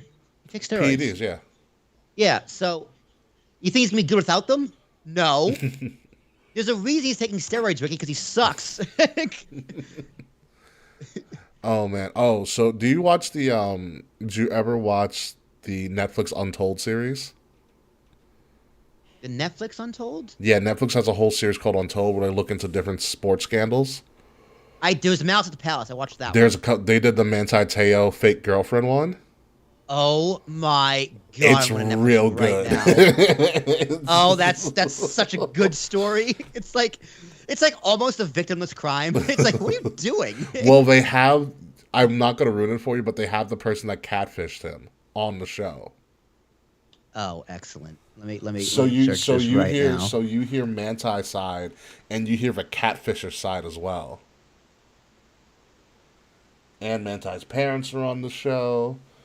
But even more interesting, Oh, dude, why aren't these like in a series? They're all individual. they're all ones. individual. That's the only thing that's really shitty. What the fuck, guys? What are you doing here? The and one episode is really good too. Oh, they have a Tim Donaghy one. Yeah, I was going to tell you about that. Oh, bro. Operation Flagrant Foul is so good. Bro, that guy's such a dick. Yeah, you should. That one's really good. Is this a Pete Rose one? No, not yet. This is Crime and Penalties, the Bad Boys of Hockey. Oh yeah, they're really just. You just wearing a Pete Rose jersey though. What's the and one? It's the Rise and Fall of and one. I don't know. Do you remember the and one mixtape tour and stuff? No. Oh, because you were young when this was happening. The girlfriend who didn't exist. Yeah. Dude, the Mouse at the Palace though is nuts. Do you remember watching that live, or were you like too young for that? No, I was too young. I saw it on YouTube years later. Yeah, I was like, what the? That's how I learned who Ron Artest was. Yeah, Ron Artest is a crazy dude. You don't mess with Ron Artest at all. Yeah, the Mouse at the Palace is just insane. Caitlyn Jenner one. I didn't want to watch that one. That did not interest me at all. The Rise and Fall of N1. You know, at one point in time, N1 was a bigger company than Nike in sales. That's pretty crazy. They were killing them. Because you know what they did? So what ended up happening was N1 got known. It's these three white guys from UPenn that came up with N1, which is hysterical in and of itself. Three random Ivy League guys. They didn't know much about the shoemaking company, but they started making these N1 t-shirts with all this trash talk on it. That's how N1 got popular. Because they were popular shirts essentially in the hood because they had all this trash talk on it back in like the 90s, early 2000s. What ended up happening was they were just, they're in the t-shirt business for the most part, but they kind of wanted to be bigger. And they said in their offices, some guy, they started circling a videotape, because back in the VHS days, started circling around the office of street ball in New York from this legendary street baller called Skip to My Lou, a.k.a. Rafer Alston. Rafer Alston ended up playing in the NBA and in the NBA fucking finals. Like, he was a legit baller. He just happened to he got known by street ball because he was fucking amazing at it. And so one of their people on like their street team was like, "Oh, I do DJ and music. I can put this to music." He's like, "We can mixtape this video." And that's what they did. They literally made a mixtape to essentially a camera footage highlight film of a street basketball game and distributed it everywhere.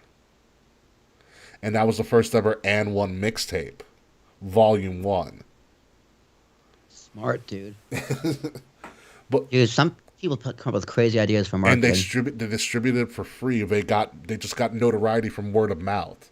Right, it just exploded. Right place, right time. Yeah. It exploded, and then they did Volume 2, and it's when they found hot sauce down in Atlanta. The Rise and Fall of N1, the Tim Donaghy one is probably my favorite one. Dude, he's just such a fucking dick. It's not as bad as you think. It actually shines a light more on the corruption of the NBA. Yeah, that makes sense. But you know what the deal was for him? So the guy he was working with, the bookie, and since he goes, "I'll give you $2,000 cash for every game that you call correctly, like that the team that he says wins." That's it. But it was no bookie fee or anything like that. So straight money. I mean, honestly, he was an NBA rep. He was already making six figures to begin with. I know, right? Like, how much more money do you do? I don't understand the greed of some people. That has to be because I'm not rich. It's also true. So he tells a story about how at times how reps will like emphasize one call over another, depending on what comes down from the league office. Mm-hmm. So essentially, I think one season they wanted to emphasize this traveling move that players would do in the post. So he called a travel on Jordan. And Phil Jackson got pissed at him. And Donahue was like, "What do you want me to do? This is what they're emphasizing that we call these violations on." And Phil Jackson goes, "Yeah, they're emphasizing that, but they don't want you to call it on him." Do you know who this is? So he admitted so that the NBA gets preferential treatment to people that they consider the stars of the game. Well, duh. It's about money, Ricky. Mm-hmm. Yeah, he goes in real deep with it. Essentially, what ends up happening, which you'll see, Tim Donaghy became a fall guy. Yeah. He was going to expose a bunch of them. Yes, he should. He still should. He wasn't the only one. Yeah, there's a lot of that. Yeah. There's a lot of fall guys. Disney Plus has ESPN. Sometimes they hang themselves. Yeah. Disney Plus has ESPN 30 for 30 now. They have some of them. Yeah. Yeah. Oh, he's cool. You know how he got caught? No, I have no idea. So the FBI caught onto it. That's how he got caught. The FBI caught onto him because the FBI was following the Gotti family. Oh my God. And on one of the tapes, they go, "We have an NBA ref in our hip pocket." And on like the wired transmission, they said, "What's the name of the ref?" And they said Tim Donaghy, and that's how the Yoink! You're going to jail, bitch. You're going to real jail, not this rich people jail. Yeah, but it's a pretty wild story. There's also the story about there's a series on Netflix called Pepsi Where's My Jet. Do you remember the Pepsi challenge? Oh my God! Hey Pepsi, where's my jet? Yeah. Dude, I've heard this story. It's fucking bananas. It's the ultimate troll job. But they were right. They were right. You have to watch. It's a 4-part series. But you heard about like what they did with the commercial, right? Yeah, it's like if you buy enough Pepsis, you win a free jet. Yeah, but here's the problem: they didn't in the original commercial. They didn't. There was no time limit. They didn't have a disclaimer. Yeah, there's no disclaimer. There was no disclaimer at all at the bottom of it. Hilarious. And what's great on the Hey Pepsi Where's My Jet is that they have people take the Pepsi challenge. Dude. So they have them do a blind taste test again. Dude, it's so like what a great troll job. Yeah, my friend was telling me about it. I'm like, that is the funniest thing. They almost won. Because you know what? He originally sent in like his whatever tickets, and Pepsi responded back to him and was going to give him they gave him 2 coupons for free Pepsi. He's like, no, it's not what I want. And then he got to the way where they were going to offer him, I think, $250,000. Well, here's the crazy thing too. Like, you can legally own a jet like that, like a military jet. They take all the weapons off. Yeah, you gotta But de-weaponize it. You can legally own a jet, which is the most American thing ever. Like, you can own an F-16. Yeah. Yeah, you just can't have any missiles on it. Yeah, like, duh.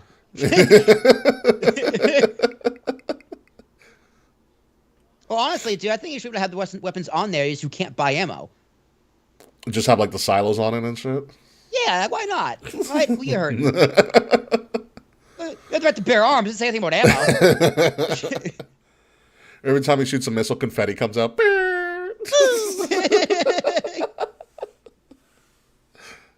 Hey, Pepsi Where's My Jet is a pretty good one. I've been going down my Netflix bins, and I was like, I gotta get rid of some of the stuff on Netflix. Dude, I've had things on my list for 10 years. I know. I never watch them. I don't watch that much Netflix. I never finished BoJack. Dude, I need to watch BoJack. I was told like this is the show for me. BoJack is the show for you. BoJack's a wreck. BoJack is a wreck and a half. Will Arnett, I think, does BoJack. I think you're right. I want to say it's Will Arnett. BoJack. What else did I watch on Netflix that I really enjoyed? Dear White People was one of my favorite series ever. You watched that at it's like the elementary school, all the whole black cast. Abbott Elementary. Yes, People swear by that. I have not seen it yet. It's good. I was like, when I was in Nashville, Jared was watching it, so I watched a few episodes. Yeah. It's enjoyable. Like I understand why people like it. I know my friend Charlotte likes it because she's a teacher, and so she has like the same like. Yeah, she gets it. She gets it. Yeah. Yeah, it's good. It's a cute show. Abbott Elementary. Yeah, people have been talking a lot about it. I'm going slowly. Oh, there's a Netflix show, but I want to start. It's called Blockbuster. It's about the last standing Blockbuster in America and the people that run it. I can only imagine. And the main character. Oh, it's the one in Alaska. Yeah, right? the main character is Randall Park, and I think that's really funny because I love Randall Park. Slowly going through Superstore. I also want to see the biopic on Marilyn Monroe. No, that's have an accurate ending. I don't care about that. I just want to see what it was about because I'm pretty used to Hollywood and not having accurate endings. Like I watch Marvel flicks. I know that they're not accurate endings based on the comics. I'm well aware of that. Charlotte's. I don't want those. Yeah, no. I also am a big fan of Anna de Armas. She was the Anna de Armas, the girl who plays Marilyn Monroe. She's also the nurse from Knives Out. The one that pukes. Yeah, I do like Knives Out. Knives Out was great. Knives Out is so good. The second one is on Netflix. My friends hated the second one. I didn't hate it. It's just it's not as good as the first one overall. It leans more into comedy than it does into mystery. Which, like, it was one of those things where, like, Knives Out is a murder mystery with comedy in it. Yeah, but the mystery was so good. That's what made it good. Yeah, and I think they that's a bit of a misstep in this one. Is that there's still mystery and kind of smoke and mirrors with it, but it is a lot more comedy than what it probably should have been.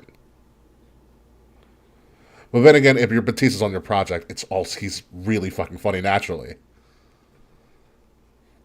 Like, the characters are funny because the characters are fucking ridiculous, and it's a good cast.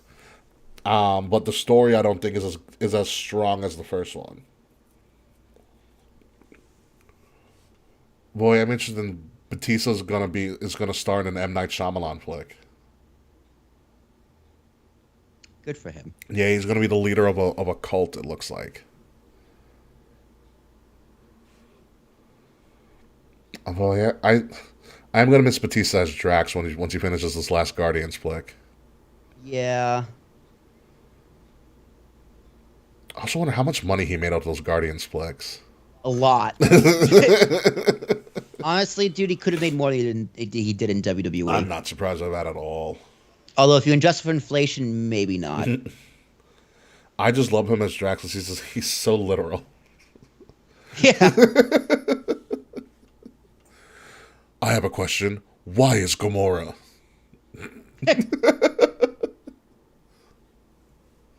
You're so ugly. Yeah. You do a pretty good Drax. That's my first time doing it too. I mean, Black Panther: Wakanda Forever also made me cry too. I'm not afraid to say it. Oh yes, Blockbuster does this Amy from the 9-9, which I'm 3 more seasons away from finishing. I know you hate Andy Samberg, but I'm going to pitch you again. You need to watch Brooklyn Nine-Nine. I know. I've seen a few episodes. It's funny, but it's just like, dude, I don't like him for any reason. It's just like I just don't like his face. I don't know what it is. Just don't like Andy Samberg. It's not his fault. It's mine. You don't have to watch for Andy Samberg. Like, I don't watch it for Andy Samberg anymore. I watch it for the other characters. I became a big fan of Stephanie Beatrice. The police chief is really funny. The black guy. Oh, and Andre Braugh, yeah. Holt, the gay black police chief. Yeah. He's hysterical because he's so stoic. Yeah. And out of touch. Actor. And Terry Crews also has some great episodes as well. I mean, Terry Crews is a national treasure. When I was home for Thanksgiving, we we were hanging out. Like my dad, Jazz, and Angela, and me, my cousin Angela, were hanging out in my dining room, was talking about money and finance, and why my dad didn't buy Amazon in the '90s. Wow. But Wow. yeah, no kidding. Right, no, and like the late '90s, early 2000s, my uncle Phil did. So he's doing great. But he only bought. Okay, get this, dude. He only bought 4 shares. I was like, Phil. That's it? He bought 4 shares, but here's the thing, dude. That's like his retirement. That's like a good portion of his retirement, which is fucking nuts. He bought 4 shares and never bought more. Wow. It's just like, wow is right. Well, he bought 4 shares, but plus the 3 splits. So he has like 12 shares of what it's totally worth, which is pretty nuts. Amazing. But so anyway, we're hearing my brother, his wife, and my mom in the other room just dying laughing. And eventually, like, what the fuck is going on? They're watching White Chicks. It's a scene where Terry Crews is doing the dancing in the club. I was like, oh, this explains everything. Terry Crews is never more iconic than when he did The Longest Yard as Cheeseburger Eddie. Oh yeah, no, dude, that put him on the map for me. That's my first introduction to Terry Crews. I got the burgers. Well, I got burgers. I just got burgers. I got the fries and fries. You're acting like a real McAsshole. It's funny because he's so hilarious and so intimidating. He's so big. He like remember like Adam Sandler goes with a dunk, he just blocks him. Being cheesy. And he just jacked the gills and all oiled up. It's like, who the fuck is this guy? And it's just so Cheeseburger Eddie. Like what? He's doing the robot. He's doing the robot. Oh baby back bitch. Oh baby back bitch. Oh my god, and then you forget he was in The Expendables. Yeah. Yeah. I was like, wait, Terry Crews is an action star?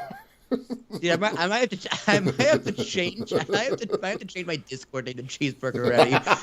It's funny because my server is another Eddie, so it's gonna confuse everybody. In fact, I think I'm gonna do that right now. Oh my god, but yeah, Brooklyn Nine-Nine is just fucking hysterical. Friends, I get why you like the old guys, Scully and Hitchcock, which are funny because they're names of detectives from other shows, Scully and Hitchcock. Yeah,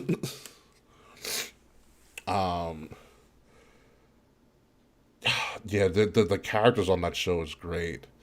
I'm a big fan of Stephanie Beatrice. She plays Rosa, and she's like this hard ass. She like no one knows anything about her life.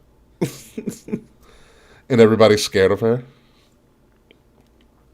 It's funny as well because she's also gorgeous, but it's also like the cool thing about Brooklyn Nine-Nine is that they have recurring characters that are also comedians on the show. Like Craig Robinson returns all the time, like once a season,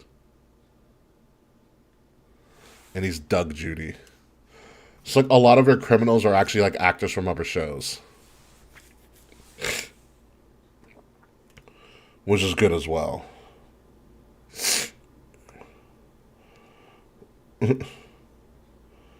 Ooh. I love Yahoo News. Yahoo News. NFL player J.J. Watt blasts Chipotle on Twitter. We want big burritos back.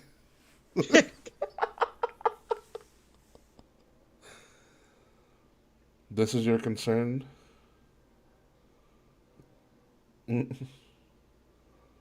Oh my god. That's fucking crazy. I'm a Rocco. Yeah, they lost. I know, it's a shame. I want Messi to win. Just so he can retire. I mean, this is his last run anyway, so. Although France is going to be hard to beat. There we go. Cheeseburger. I did Cheeseburger Daffy, so it's a little more. That's kind of funny, Cheeseburger Daffy. Cheeseburger Daffy. Whenever it's a picture of Cheeseburger Eddie jacked to the gills. Whenever you like something on our server, you got to put a cheeseburger there. Oh, you're right. Or a burger. There's a burger emoji. Oh my god. Strongest. Oh, baby. There. I put it on Fretz's tweet. Did you? Nice. A baby back, bitch. A baby And easy back. being cheesy. It ain't EA being cheesy. It ain't easy being cheesy. Yeah, you gotta like everything with a hamburger. All right, what time is it? Hey, 10, yeah, it's time to go. Yep. Let's get the fuck out of here. Thank you guys for joining us, especially you, Mr. Pretz. I know it's a slow work day, but we will see you guys at least one more time this year for our Christmas extravaganza spectacular, whatever we call it. We're gonna do the King Awards. Or whatever. We'll figure something. We'll figure it We out. won't, See though. ya. We're gonna do a regular show. Yeah.